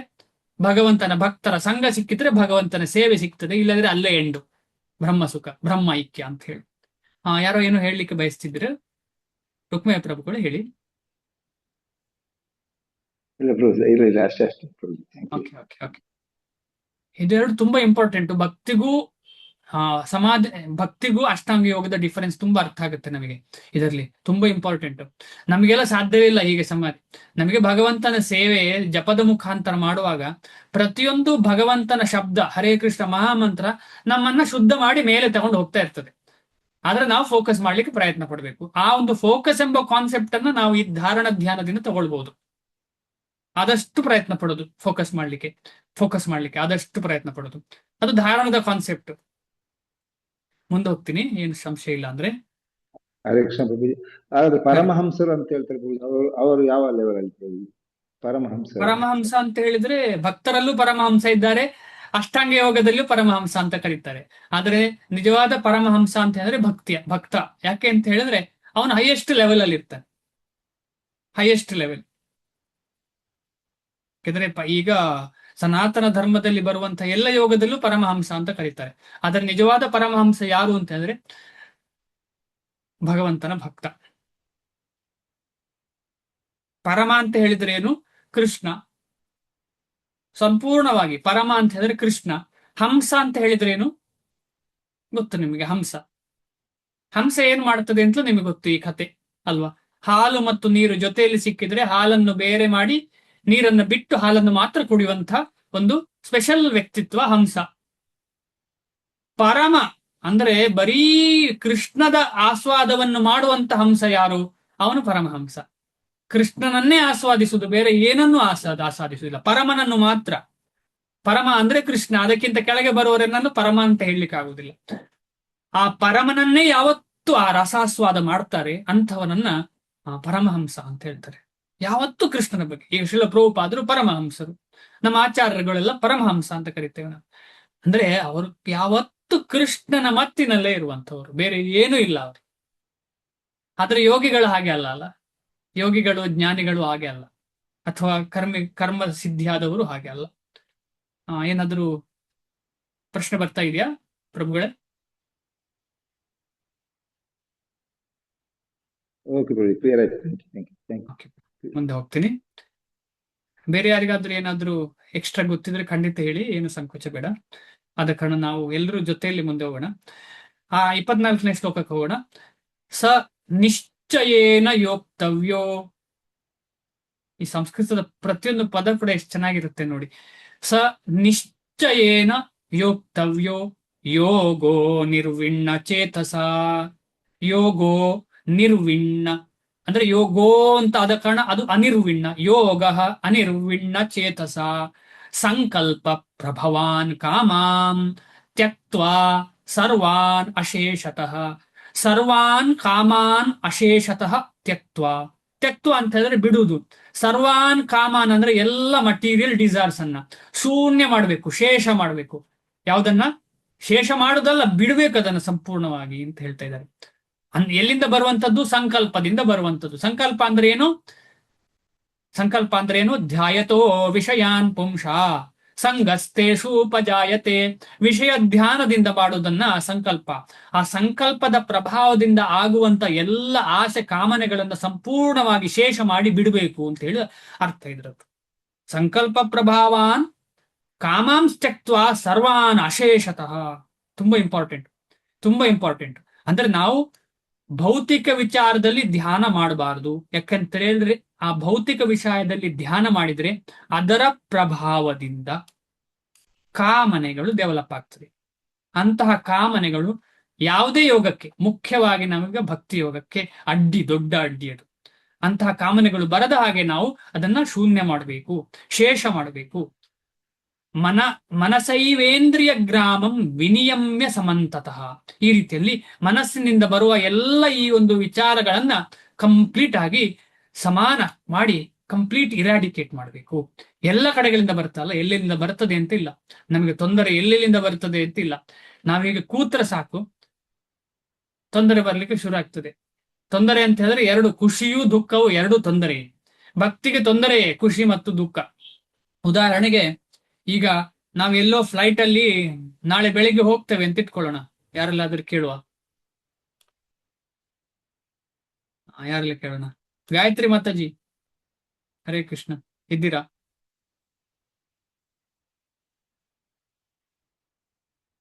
ಸುಧೀರ್ ಪ್ರಭುಗಳೇ ಇದ್ದೀರಾ? ಯಾರು ಕೇಳ್ತೇನೆ? ಹರೇ ಕೃಷ್ಣ ಪ್ರಭುಜಿ, ಇದ್ದೇನೆ. ಹರೇ ಕೃಷ್ಣ ಪ್ರಭುಜಿ, ಇದ್ದೇನೆ. ಪ್ರಭುಗಳೇ, ನೀವೀಗ ಮಂಗಳೂರಿನಲ್ಲಿ ಇದ್ದೀರಿ ಅಂತ ಬಯಸೋಣ. ಮಂಗಳೂರು ಫ್ಲೈಟ್ ಅಲ್ಲಿ ನಾಳೆ ಬೆಳಿಗ್ಗೆ, ಇವತ್ತು ಸಂಜೆ ಗೊತ್ತಾಗಿದೆ ನಿಮಗೆ, ನಾಳೆ ಬೆಳಿಗ್ಗೆ ನಿಮಗೆ ಅಮೆರಿಕಕ್ಕೆ ಪ್ರಾಕ್ಟಿಕಲಿ ನಡಿಲಿಕ್ಕಿಲ್ಲ, ಬಟ್ ಒಂದು ಯೋಚನೆ ಮಾಡಿ ಈ ರೀತಿ. ಅಮೆರಿಕಕ್ಕೆ ಫ್ಲೈಟ್ ನಿಮಗೆ ಇಮಿಡಿಯೇಟ್ ಏನೋ ಕರೆದಿದ್ದಾರೆ, ಏನೋ ಒಂದು ಸ್ಪೆಷಲ್ ಇದೆ, ನಿಮಗೆ ಏನು ಸ್ಪೆಷಲ್ ಪ್ರೋಗ್ರಾಮ್ ಇದೆ, ನಿಮ್ಮನ್ನು ಕರಿತಾ ಇದ್ದಾರೆ, ಫ್ಲೈಟ್ ಟಿಕೆಟ್ ಎಲ್ಲ ಕಳಿಸಿ ಆಗಿದೆ. ನಿಮಗೆ ರಾತ್ರಿ ನಿದ್ದೆ ಬರ್ತದ? ಇಲ್ಲ, ಅದೊಂಥರ ಕುತೂಹಲ ಇರ್ತದೆ. ನಿದ್ದೆ ಬಂದಿತ್ತಾ ಪ್ರಭುಗಳೇ? ಸರಿಯಾಗಿ ನಿದ್ದೆ ಬರ್ಬೋದು. ಈಗ ಅಂದ್ರೆ ವಿದೇಶ ಪ್ರಯಾಣ ಮಾಡಿ ಸ್ವಲ್ಪ ಅಭ್ಯಾಸ ಆಗಿದೆ, ಅದಕ್ಕೆ ಬರ್ಬೋದು. ಸ್ವಲ್ಪ ಅಭ್ಯಾಸ ಇದೆ, ನನಗೆ ಇಲ್ಲ. ಅಕಸ್ಮಾತ್ ಅಭ್ಯಾಸ ಇಲ್ಲದವರಿಗೆ ನಿದ್ದೆ ಬರ್ಬೋದಾ ಪ್ರಭುಗಳೇ? ನಿದ್ದೆ ಬರ್ಲಿಕ್ಕಿಲ್ಲ ಅಲ್ಲ? ಸ್ವಲ್ಪ ಕಷ್ಟ. ಒಬ್ರು ಯಾರಾದ್ರೂ ಫ್ಲೈಟ್ ಅಲ್ಲಿ ಹೋಗುದಾದ್ರೆ ಸ್ವಲ್ಪ ಕಷ್ಟ. ಕಷ್ಟ ಅಲ್ಲ? ಅದೇ ವಿಚಾರ ನೋಡಿ. ಫ್ಲೈಟ್ ಅಲ್ಲಿ ಅಲ್ಲಿಗೆ ಹೋಗುದೊಂದು ಖುಷಿಯ ವಿಚಾರವೇ, ಆದ್ರೆ ಅದು ನಿದ್ದೆಗೆ ತೊಂದರೆ ಕೊಟ್ಟಿದೆ. ನೆಮ್ಮದಿಯಿಂದ ನಿದ್ದೆ ಮಾಡ್ಲಿಕ್ಕೆ ಆಗ್ತಿಲ್ಲ. ಖುಷಿಯಲ್ಲಿ ನೆಮ್ಮದಿಯಿಂದ ನಿದ್ದೆ ಮಾಡ್ಲಿಕ್ಕೆ ಆಗುದಿಲ್ಲ, ದುಃಖದಲ್ಲಿಯೂ ನೆಮ್ಮದಿಯಿಂದ ನಿದ್ದೆ ಮಾಡ್ಲಿಕ್ಕೆ ಆಗುದಿಲ್ಲ. ಆದ ಕಾರಣ ಈ ಭೌತಿಕದಲ್ಲಿ ಖುಷಿಯೂ ದುಃಖವೂ ಎಲ್ಲವೂ ದುಃಖವೇ ಅಂತ ಆಚಾರ್ಯರು ಹೇಳ್ತಾರೆ, ಶಿಲ ಪ್ರಭುಪಾದ. ಭೌತಿಕದಲ್ಲಿ ಖುಷಿ ಅಂತ ಹೇಳುವುದು, ದುಃಖ ಅಂತ ಹೇಳುವುದು ಎಲ್ಲವೂ ದುಃಖವೇ ಅಂತ ಹೇಳ್ತಾರೆ. ತುಂಬಾ ಇಂಪಾರ್ಟೆಂಟ್ ನಮಗೆ ಅರ್ಥ ಮಾಡ್ಲಿಕ್ಕೆ. ಈಗ ಯಾರೋ ಏನೋ ಕೊಟ್ರು ಅಂತ ಹೇಳಿ ಖುಷಿ, ಏನು ಖುಷಿ? ಎಷ್ಟು ದಿವಸ ಖುಷಿ? ಅದರಿಂದ ದುಃಖವೇ ಆಗೋದು ಕೊನೆಗೆ ನಮಗೆ. ಆದ ಕಾರಣ ಅದಕ್ಕೆ ನಾವು ತಿತಿಕ್ಷಾ ಅಂದ್ರೆ ಅದನ್ನ ನಾವು ಸಹಿಸಬೇಕು. ಅದರ ಬಗ್ಗೆ ಹೆಚ್ಚು ಅದರ ಬಗ್ಗೆ ಟೆನ್ಷನ್ ಮಾಡ್ಕೊಳ್ಬಾರ್ದು, ಹೆಚ್ಚು ಅದನ್ನು ತಲೆಯಲ್ಲಿ ಇಟ್ಕೊಳ್ಬಾರ್ದು. ಅದರ ಬದಲು ಕೃಷ್ಣನನ್ನೇ ಹೆಚ್ಚು ತಲೆಯಲ್ಲಿ ಇಟ್ಕೊಳ್ಬೇಕು ಅಂತ ಹೇಳಿ ಆ ರೀತಿಯಲ್ಲಿ ನಾವು ಇದನ್ನ ಅರ್ಥ ಮಾಡ್ಬೋದು. ಬೇರೆ ಬೇರೆ ದಿಕ್ಕಿನಿಂದ ಬರುವ ತೊಂದರೆಗಳು. ಅನುವಾದ ಶಿಲ ಪ್ರಭುಪಾದರಿಗೆ ಜಯವಾಗಲಿ. ಇವತ್ತಿನ ಮೊದಲನೇ ಶ್ಲೋಕ. ಯೋಗಾಭ್ಯಾಸದಲ್ಲಿ ದೃಢ ಸಂಕಲ್ಪದಿಂದ ಮತ್ತು ಶ್ರದ್ಧೆಯಿಂದ ತೊಡಗಬೇಕು. ಈ ಶ್ರದ್ಧೆ ಅಂತ ಹೇಳುದು ತುಂಬಾ ಇಂಪಾರ್ಟೆಂಟು. ನಾವು ಏನೇನದ್ರಲ್ಲೋ ಶ್ರದ್ಧೆ ಇಟ್ಟಿದ್ದೇವೆ, ಏನೇನಲ್ಲೋ. ನಮ್ಗೆ ಏನು ಗ್ಯಾರಂಟಿ ಇದೆ ಫ್ಲೈಟ್ ಅಲ್ಲಿ ಹತ್ತಿದವೋ ಇಳಿತೇನೆ ವಾಪಸ್ ಅಂತೇಳಿ? ಏನು ಗ್ಯಾರಂಟಿ ಇಲ್ಲ. ಆದ್ರೂ ಕೂಡ ನಾವು ಫ್ಲೈಟ್ ಅಲ್ಲಿ ಹೋಗ್ಬೇಕು ಅಂತ ಹೇಳಿದ್ರೆ ಸ್ವಲ್ಪ ಶ್ರದ್ಧೆ ಇರ್ಬೇಕು. ಏನಾಗುದಿಲ್ಲ ಅಂತ ಹೇಳಿ ಕಾನ್ಫಿಡೆನ್ಸ್ ಇಂದ ಹೋಗ್ತಾ ಇರೋದು. ಭಯ ಇದ್ರೆ ಅಯ್ಯೋ ಏನಾದ್ರೂ ಆದ್ರೆ ಅಂತ ಹೇಳಿದ್ರೆ ನಮಗೆ ಹೋಗ್ಲಿಕ್ಕೆ ಮನಸ್ಸು ಬಂದಿತ್ತ? ಸ್ವಲ್ಪ ಕಷ್ಟ. ಅಷ್ಟು ಸುಲಭದಲ್ಲಿ ಹೋಗ್ಲಿಕ್ಕೆ ಸಾಧ್ಯ ಇಲ್ಲ, ಕಷ್ಟ. ಮನಸ್ಸನ್ನು ಎಳಿಬೇಕು. ಆದ ಕಾರಣ ಆ ಭಯದಿಂದ ನಮಗೆ ಆಗುದಿಲ್ಲ, ಶ್ರದ್ಧೆ ಇಲ್ಲದಿದ್ರೂ ಆಗುದಿಲ್ಲ. ಆದ ಕಾರಣ ಈ ಭಕ್ತಿಯಲ್ಲೂ ಯೋಗದಲ್ಲಿ ನಾವು ಸಂಪೂರ್ಣ ನಮಗೆ ಅದರಿಂದ ರಿಸಲ್ಟ್ ಸಿಗ್ತದ ಇಲ್ವೋ ಮತ್ತೆ ಮಾಡಿದ ಮೇಲೆ ಗೊತ್ತಾಗ್ತದೆ. ಈ ಫ್ಲೈಟ್ ಹತ್ತಿ ಧೈರ್ಯದಿಂದ ಹತ್ತಿದ್ರೆ ತಾನೆ ಅದು ಕರ್ಕೊಂಡು ಹೋಗಿ ಬಿಡುದು. ಹತ್ಲೇ ಇಲ್ಲ, ನನಗೆ ಭಯ, ನನಗೆ ಬೇಡ ಅಂತ ಹೇಳಿದ್ರೆ ಯಾರು ಕರ್ಕೊಂಡು ಹೋಗಿ ಬಿಡ್ತಾರೆ? ಫ್ಲೈಟ್ನವ ಕರ್ಕೊಂಡು ಹೋಗಿ ಬಿಡ್ತಾನ? ಇಲ್ಲ. ಹಣ ಕೊಟ್ಟರು ಕೂಡ ನಾವು ಹತ್ಲಿಲ್ಲ ಅಂದ್ರೆ ಹೋಗ್ಲಿಕ್ಕೆ ಸಾಧ್ಯ ಇಲ್ಲ. ಅದೇ ರೀತಿ ಈ ಶ್ರದ್ಧೆ ಮತ್ತು ದೃಢ ಸಂಕಲ್ಪ ತುಂಬಾ ಇಂಪಾರ್ಟೆಂಟ್. ಶ್ರದ್ಧೆ ಮತ್ತು ದೃಢ ಸಂಕಲ್ಪ ತುಂಬಾ ಇಂಪಾರ್ಟೆಂಟು ಈ ಭಕ್ತಿ ಮಾರ್ಗದಲ್ಲಿ ಮುಂದೆ ಹೋಗ್ಲಿಕ್ಕೆ. ಈ ದೇಹ ಅಂತ ಹೇಳುದು ಒಂದು ಹಡಗಿನ ತರ. ಆಮೇಲೆ ನಮ್ಮ ಗುರುಗಳು ಈ ಹಡಗನ್ನ ಚಲಾಯಿಸಿಕೊಂಡು ನಮ್ಮನ್ನ ಕರ್ಕೊಂಡು ವೈಕುಂಠಕ್ಕೆ ಕರ್ಕೊಂಡು ಹೋಗ್ಲುವಂತ ಶಕ್ತಿ ಇರುವಂತವರು. ಆದ್ರೆ ನಮಗೆ ಶ್ರದ್ಧೆ ಇಲ್ಲ ಅಂತ ಹೇಳಿ ಹತ್ಲಿಲ್ಲ ಅಂತ ಹೇಳಿದ್ರೆ ಅವ್ರು ಹೇಗೆ ಕರ್ಕೊಂಡು ಹೋಗ್ಲಿಕ್ಕೆ ಸಾಧ್ಯ? ಕಷ್ಟ ಅದು. ಅವರು ತುಂಬಾ ಮರ್ಸಿಫುಲ್, ಆದ್ರೂ ಕರ್ಕೊಂಡು ಹೋಗ್ತಾರೆ. ಭಕ್ತಿಯೋಗದಲ್ಲಿ ಅದೊಂದು ಭಾಗ್ಯ ಇದೆ, ಆದ್ರೂ ಕರ್ಕೊಂಡು ಹೋಗ್ತಾರೆ. ಆದ್ರೆ ನಾವು ಹಾಗಿರ್ಬಾರ್ದು. ಯಾಕೆಂತ ಹೇಳಿದ್ರೆ ಅದನ್ನೊಂದು ದೊಡ್ಡ ತಪ್ಪಾಗ್ತದೆ. ಅಂದ್ರೆ ಇರ್ರೆಸ್ಪಾನ್ಸಿಬಲ್ ಮಗ ಇದ್ದ ಹಾಗೆ. ಈಗ ಭಕ್ತನಿಗೆ ಶ್ರದ್ಧೆ ಇಲ್ಲ, ದೃಢ ಸಂಕಲ್ಪ ಇಲ್ಲ, ಗುರುವನ್ನ ಫಾಲೋ ಮಾಡುವುದಿಲ್ಲ ಅಂತ ಹೇಳಿದ್ರೆ ಇರ್ರೆಸ್ಪಾನ್ಸಿಬಲ್ ಮಗ. ಆದ್ರೂ ಮಗನಲ್ವಾ ಅಂತ ಹೇಳಿ ಕೇರ್ ತಗೊಳ್ತಾರೆ. ನನ್ನ ತಾಯಿ ನನ್ನ ಹೊಟ್ಟೆಯಲ್ಲಿ ಹುಟ್ಟಿದ್ದಾನೆ ಅಂತ ಹೇಳಿ ಊಟ ಕೊಡ್ತಾ ಇದ್ದಾರೆ. ಅದೇ ರೀತಿಯಲ್ಲಿ ಕರ್ಕೊಂಡು ಹೋಗ್ತಾರೆ. ಅದನ್ನ ನಾವು ಅಡ್ವಾಂಟೇಜ್ ಆಗಿ ತಗೊಳ್ಬಾರ್ದು. ಯಾಕೆಂತ ಹೇಳಿದ್ರೆ ನಾವೆಲ್ಲ ಅದರ ಅಡ್ವಾಂಟೇಜ್ ತಗೊಳ್ತಾ ಇದ್ದೇವೆ. ಅವರ ಗುರುವಲ್ಲಿ ದೀಕ್ಷೆ ಆಗಿದೆ, ನನಗೆ ಆಯ್ತು, ನನ್ನದು ವೈಕುಂಠ ಟಿಕೆಟ್ ಆಯ್ತು ಅಂತ ತಿಳ್ಕೊಳ್ಳುದು ನಾವು. ಇದು ದೊಡ್ಡ ಪ್ರಾಬ್ಲಮ್ ಗುರುಗಳಿಗೂ ಈ ಒಂದು ನಮ್ಮ ಪರಂಪರೆಗೂ ದೊಡ್ಡ ಪ್ರಾಬ್ಲಮ್ ಇದು, ಈ ರೀತಿಯ ಚಿಂತನೆ. ನಾವೆಲ್ಲ ತುಂಬಾ ರೆಸ್ಪಾನ್ಸಿಬಲ್ ಆಗಿ ದೃಢ ಸಂಕಲ್ಪ ತುಂಬಾ ಅಗತ್ಯ. ಆ ದಾರಿಯಿಂದ ಬೇರೆಡೆ ಹೋಗಬಾರದು. ಈ ಒಂದು ಪರಂಪರೆಯನ್ನು ಬಿಟ್ಟು ಬೇರೆ ಎಲ್ಲಿಗೂ ಹೋಗಬಾರದು. ಅಲ್ಲಿ ಇಲ್ಲಿ ಅದು ಬೆಟರ್ ಇದು ಬೆಟರ್ ಅಂತ ಎಲ್ಲ ಕಡೆ ಗುಂಡಿ ತೋಡಿ ಎಲ್ಲಿಯೂ ನೀರು ಸಿಗದಿರುವಂತಹ ಸ್ಥಿತಿಗೆ ನಾವು ತಲುಪಬಾರದು. ಅಷ್ಟು ಸಮಯವೂ ಇಲ್ಲ. ಊಹಾತ್ಮಕ ಚಿಂತನೆಯಿಂದ ಹುಟ್ಟಿದ ಬಯಕೆಗಳಲ್ಲಿ ಒಂದನ್ನು ಬಿಡದೆ ದೂರ ಮಾಡಬೇಕು. ಸ್ಪೆಕ್ಯುಲೇಟಿವ್, ಅದು ಬೆಟರ್ ಇದು ಬೆಟರ್, ಯಾವುದಿಲ್ಲ ಯಾವುದು ಬೇಡ ಅಂತ ಹೇಳಿ ಬಿಡುದು. ಹೀಗೆ ಎಲ್ಲ ದಿಕ್ಕುಗಳಲ್ಲಿಯೂ ಇಂದ್ರಿಯಗಳನ್ನು ನಿಯಂತ್ರಣ ಮಾಡಬೇಕು. ಎಲ್ಲ ಸೈಡಿಂದ ಇಂದ್ರಿಯಗಳನ್ನ ನಿಯಂತ್ರಣ ಮಾಡಬೇಕು. ಭಾವಾರ್ಥ, ಯೋಗ ಅಭ್ಯಾಸಿಯು ದೃಢ ಸಂಕಲ್ಪ ಮಾಡಿರಬೇಕು. ತುಂಬಾ ಇಂಪಾರ್ಟೆಂಟ್ ಇದು ದೃಢ ಸಂಕಲ್ಪ ಅಂತ ಹೇಳಿ. ದೃಢ ಸಂಕಲ್ಪ ಹೇಗೆ ಮಾಡ್ಲಿಕ್ಕೆ ಸಾಧ್ಯ ಅಂತ ಹೇಳಿದ್ರೆ, ಒಂದು ಕರುಣೆಯಿಂದ, ಇನ್ನೊಂದು ಆತ್ಮಶಕ್ತಿಯಿಂದ. ಆತ್ಮಶಕ್ತಿ ಹೇಗೆ ಬರ್ತದೆ ಅಂತ ಹೇಳಿದ್ರೆ ಬ್ರಹ್ಮಚರ್ಯ ವೃತ್ತದಿಂದ ಅಂತ ನಾವು ಹಿಂದಿನ ಕ್ಲಾಸಲ್ಲಿ ನೋಡಿದ್ದೇವೆ. ಬ್ರಹ್ಮಚರ್ಯ ಅಂತ ಹೇಳಿದ್ರೆ ಬ್ರಹ್ಮೇಣ ಚರತಿ ಇತಿ ಬ್ರಹ್ಮಚರಿ. ಬ್ರಹ್ಮೇಣ ಚರತಿ ಅಂತ ಹೇಳಿದ್ರೆ ಯಾವತ್ತೂ ಕೃಷ್ಣನನ್ನು ಮಾತ್ರ ಚಿಂತನೆ ಮಾಡಿ ಕೃಷ್ಣನ ಸೇವೆ ಬಗ್ಗೆ ಚಿಂತನೆ ಮಾಡುವನು ನಿಜವಾದ ಬ್ರಹ್ಮಚಾರಿ. ಅಂತಹ ಬ್ರಹ್ಮಚಾರಿಗೆ ಸುಲಭವಾಗಿ ದೃಢವಾದ ಸಂಕಲ್ಪ ಮಾಡ್ಲಿಕ್ಕೆ ಆಗ್ತದೆ. ದೃಢವಾದ ಸಂಕಲ್ಪ. ಈಗ ಉದಾಹರಣೆಗೆ ನಾವು 29 ಜನ ಕ್ಲಾಸ್ ಸೇರ್ತೇವೆ.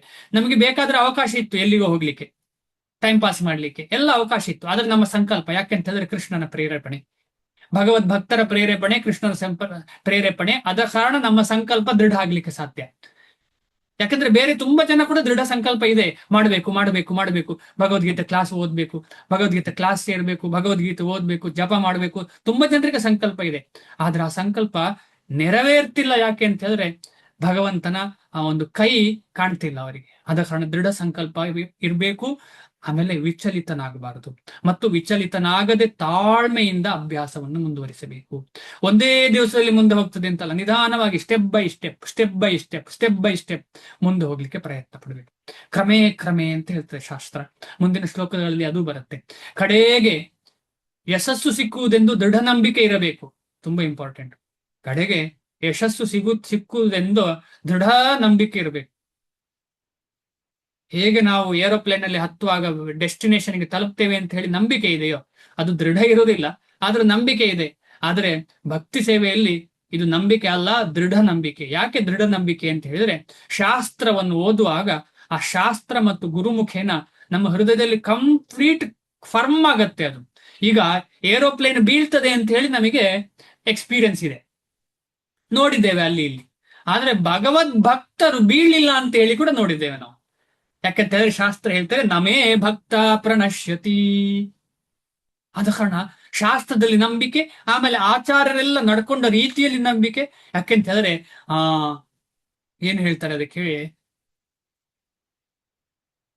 ಸದಾಚಾರ ಅಂತ ಹೇಳಿದ್ರೆ ಆಚಾರ್ಯರು ಹೇಗೆ ನಡ್ಕೊಂಡು ಬಂದಿದ್ದಾರೆ ಅದನ್ನೇ ಸದಾಚಾರ ಅಂತ ಹೇಳ್ತಾರೆ.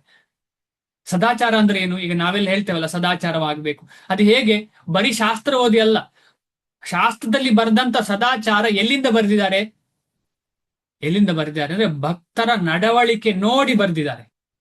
ಆ ಭಕ್ತರ ನಡವಳಿಕೆ ಎನ್ನೇ ಸದಾಚಾರ ಅಂತ ಹೇಳುವಂಥದ್ದು. ಅದನ್ನ ನಾವೀಗ ಪುಸ್ತಕ ನೋಡಿ ಅರ್ಥ ಮಾಡಬಹುದು. ಆದ್ರೆ ಸದಾಚಾರ ಮಾಡುದು ಯಾರು? ಭಕ್ತರು. ಅದ ಕಾರಣ ಭಕ್ತರ ಮೇಲೆ ಸಂಪೂರ್ಣ ನಂಬಿಕೆ. ಯಾಕೆಂದ್ರೆ ನಾವು ಕಾಣ್ತಾ ಇದ್ದೇವಲ್ಲ, ನೋಡ್ತಾ ಇದ್ದೇವೆ ಏನೆಲ್ಲ ನಡೀತಾ ಇದೆ. ಅದೇ ರೀತಿಯಲ್ಲಿ ಈ ಭೌತಿಕವಾದ ಪ್ರಪಂಚ ಬೀಳ್ತಾ ಇದೆ ಅಂತ ಕಾಣ್ತಾ ಇದೆ ನಮಗೆ. ಆದ ಕಾರಣ ಯಾವುದರ ಮೇಲೆ ಜಾಸ್ತಿ ನಂಬಿಕೆ ಕೊಡಬೇಕಾದ್ದು ನಾವು ಯಾವುದರ ಮೇಲೆ ಕೊಡ್ತಿದ್ದೇವೆ? ನಮ್ಮಲ್ಲಿರುವ ದುಡ್ಡಿಗೆ ಜಾಸ್ತಿ ನಂಬಿಕೆ, ನಮ್ಮಲ್ಲಿರುವ ಸಂಬಂಧಕ್ಕೆ ಜಾಸ್ತಿ ನಂಬಿಕೆ. ಅದು ಗೊತ್ತಿದೆ ನಮಗೆ, ಅದು ಪರ್ಮನೆಂಟ್ ಅಲ್ಲ. ಆದ್ರೂ ಕೂಡ ಅದರ ಬಗ್ಗೆ ಜಾಸ್ತಿ. ಅದರ ಹೊರತಾಗಿ ನಾವೇನ್ ಮಾಡ್ತಿದ್ದೇವೆ ಅಂದ್ರೆ, ಅದಕ್ಕೆ ವಿಪರ್ಯಯವಾಗಿ ಏನ್ ಮಾಡ್ತಿದ್ದೇವೆ ಅಂದ್ರೆ, ಕೃಷ್ಣ ಮತ್ತು ಕೃಷ್ಣನಿಗೆ ಸಂಬಂಧಪಟ್ಟರಲ್ಲಿ ನಂಬಿಕೆ ಇಲ್ಲ. ಅವರು ಫಾಲ್ ಡೌನ್ ಆದ್ರು, ನನಗೆ ಅಯ್ಯೋ ನನ್ನ ಫೈತ್ ಎಲ್ಲ ಹೋಯ್ತು. ಇಲ್ಲಿ ಏನೇನೋ ಆಗ್ತಾ ಇದೆ, ನಮಗೆ ಫೈತ್ ಹೋಗುದಿಲ್ಲ. ಅಲ್ಲಿ ಏನು ಸ್ವಲ್ಪ ಆದ್ರೆ ಫೈತ್ ಹೋಯ್ತು. ಇಂಥ ಸ್ಥಿತಿ ನಮಗೆ ತಲುಪಿದೆ. ಆದ ಕಾರಣ ನಾವು ಈ ಒಂದು ವಿಷಯನ ಸೀರಿಯಸ್ ಆಗಿ ಚಿಂತನೆ ಮಾಡಬೇಕು. ಸುಮ್ಮನೆ ಅಲ್ಲಿ ಇಲ್ಲಿ ಹೋಗಿ ಎಲ್ಲ ವಿಡಿಯೋ ನೋಡಿ ಅಲ್ಲಿ ಏನಾಯ್ತು ಇಲ್ಲಿ ಏನಾಯ್ತು ಅಂತ ನೋಡುದು ತಪ್ಪು. ಯಾಕೆಂತ ಹೇಳಿದ್ರೆ ಭಕ್ತಿಯಲ್ಲಿ ಕೂಡ ಸುಮ್ಮನೆ ಎಲ್ಲೆಲ್ಲೋ ಹೋದ್ರೆ ಭಕ್ತಿಗೆ ತೊಡಕೆ. ಈಗ ಉದಾಹರಣೆಗೆ ಒಂದೇ ದಿವಸ ನಾನು 64 ರೌಂಡ್ ಜಪ ಮಾಡ್ತೇನೆ ಅಂತ ಹೇಳಿದ್ರೆ ಅದು ಭಕ್ತಿಗೆ ತೊಡಕೆ. ಯಾಕೆ ಅಂತ ಹೇಳಿದ್ರೆ, ಉದಾಹರಣೆ ಹೇಳ್ತೇನೆ. ಹಿಂದೆ ಕೂಡ ಕೆಲವರು ಕೇಳಿರ್ತೇವೆ ನಾವೆಲ್ಲ. ಈಗ ನಾನು ಭಕ್ತರು ಶ್ರೀಲ ಪ್ರಭುಪಾದರು 16 ರೌಂಡ್ ಮಾಡಬೇಕು ಅಂತ ಹೇಳಿದ್ದಾರೆ. ಮಿನಿಮಮ್ ಅಲ್ಲ ಅದು? ಅಲ್ಲ, 16 ರೌಂಡ್ ಮಾಡಿದ್ರೆ ಸಾಕು ಅಂತ ಹೇಳಿದಾರ? ಯಾರಾದ್ರು ರೆಸ್ಪಾನ್ಸ್ ಕೊಡಿ. 16 ರೌಂಡ್ ಮಾಡಿದ್ರೆ ಮಿನಿಮಮ್ 16 ರೌಂಡ್ ಮಾಡ್ಬೇಕು ಆಯ್ತಾ? ಮಿನಿಮಮ್ ಅಷ್ಟಾದ್ರೂ ಮಾಡ್ಬೇಕು ಅಂತ 16 ರೌಂಡ್ ಮಾಡ್ತಾ ಇದ್ದೇವೆ ನಾವು.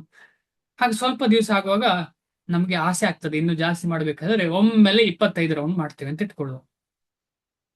ಒಮ್ಮೆಲೆ 25 ರೌಂಡ್ ಮಾಡ್ತೇವೆ. ಆದ್ರೆ ಹೇಗೆ ಮಾಡ್ತೇವೆ?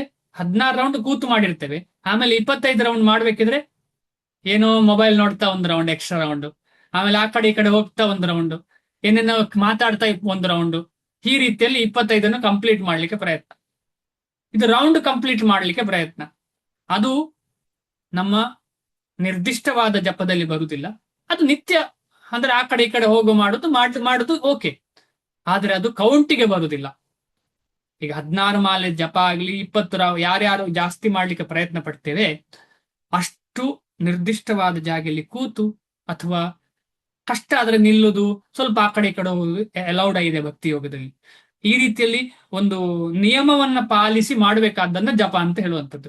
ಆ ಕಡೆ ಈ ಕಡೆ ಹೋಗ್ತಾ ಮಾಡೋದು ಎಕ್ಸ್ಟ್ರಾ ಕೌಂಟಿಗೆ ಇಲ್ಲ. 64 ಮಾಲೆ ಮಾಡಿದ್ದೇನೆ ಅಂತ ಕೌಂಟಿಗೆ ಬರುವುದಿಲ್ಲ, 25 ಮಾಡಿದ್ದೇನೆ ಅಂತ ಕೌಂಟಿಗೆ ಬರುವುದಿಲ್ಲ. ಕೂತು ಮಾಡಿದ್ದೇ ಕೌಂಟು. ಇದರಲ್ಲಿ ಯಾರಿಗಾದ್ರೂ ಏನಾದ್ರೂ ಸಂಶಯ ಇದ್ರೆ ದಯವಿಟ್ಟು ಕೇಳಿ. ಇಲ್ಲ ಅಂತ ಹೇಳಿದ್ರೆ ಆ ಎಲ್ಲ ಮಾಡಿದ್ದ ಮಾಲೆ ಉಂಟಲ್ಲ, ಎಕ್ಸ್ಟ್ರಾ ಮಾಡಿದ ಮಾಲೆ, ಅದನ್ನ ನಾವು ಕೌಂಟಿಗೆ ತಗೊಂಡ್ರೆ ಅದು 16 ಮಾಲೆಗೆ ತೊಂದರೆ ಕೊಡ್ತದೆ. ನಾಳೆ 16 ಮಾಲೆ ಮಾಡ್ಲಿಕ್ಕೆ ತೊಂದರೆ ಕೊಡ್ತದೆ ಅದು. ಆದ ಕಾರಣ ಅದು ನಮ್ಮ ಮೈಂಡಿಗೆ ಫ್ರೀಡಮ್ ಕೊಟ್ಟ ಹಾಗೆ. ಓ, ಇದು ಕೌಂಟ್ ಆಗಿದೆಲ್ಲ, ಆದ್ರೆ 16 ರೌಂಡ್ ಹಾಗೆ ಮಾಡುವುದಲ್ಲ, ಹಾಗೆ ಹೇಳಲಿಕ್ಕೆ ಶುರು ಆಗ್ತದೆ ಮನಸ್ಸು. ಮತ್ತೆ ಎಲ್ಲವೂ ಆ ಕಡೆ ಈ ಕಡೆ ಹೋಗ್ತಾ ಮಾಡೋದೇ ಆಯ್ತು. ಯಾವುದೋ ಒಂದು ದಿವಸ ಟ್ರಾವೆಲ್ ಮಾಡುವಾಗ ಮಾಡೋ ವಿಚಾರ ಬೇರೆ. ಆದ್ರೆ ನಾವು ಯಾವಾಗ್ಲೂ ಮನೆಯಲ್ಲಿ ಇರುವವರು, ನಾವು ಮನೆಯಿಂದಲೇ ಕೆಲಸಕ್ಕೆ ಹೋಗುವವರು ಒಂದು ನಿರ್ದಿಷ್ಟವಾದ ನಿಯಮಗಳನ್ನ ಇಟ್ಕೊಳ್ಬೇಕಾಗತ್ತೆ. ಆ ರೀತಿ ಇಟ್ರೆ ಮಾತ್ರ ನಾವು ಭಕ್ತಿಯಲ್ಲಿ ಮುಂದೆ ಹೋಗ್ತೇವೆ. ಕಡೆಗೆ ಯಶಸ್ಸು ಸಿಗುವುದು ಎಂಬ ದೃಢ ನಂಬಿಕೆ ಇರ್ಬೇಕಿದ್ರೆ ಈ ದೃಢಕ್ಕೆ ಬೇಕಾದ ರೀತಿಯಲ್ಲಿ ಕಾರ್ಯಪ್ರವೃತ್ತರಾಗ್ಬೇಕು ನಾವು. ನಂಬಿಕೆ ಮಾತ್ರ ಅಲ್ಲ, ಆ ನಂಬಿಕೆಗೆ ಕಾರ್ಯಪ್ರವೃತ್ತರಾಗ್ಬೇಕು. ಯಶಸ್ಸಿನ ಸಾಧನೆಯಲ್ಲಿ ವಿಳಂಬವಾದರೂ ಧೈರ್ಯಗೆಡದೆ ಇದೇ ದಾರಿಯಲ್ಲಿ ವಿಶೇಷ ಅಭ್ಯಾಸದಿಂದ ಮುಂದುವರಿಯಬೇಕು. ವಿಶೇಷ ಅಭ್ಯಾಸದಿಂದ ಅಂತ ಹೇಳಿದ್ರೆ ಏನು?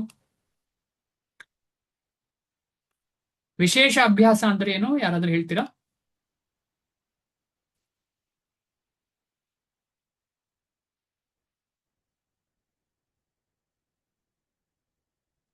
ಟ್ರೈ ಮಾಡಿ. ವಿಶೇಷ ಅಭ್ಯಾಸ ಅಂದ್ರೆ ಏನು? ನಿಮಗೇನು ಅರ್ಥ ಆಗ್ತಾ ಇದೆ ಯಾರಿಗಾದ್ರೂ?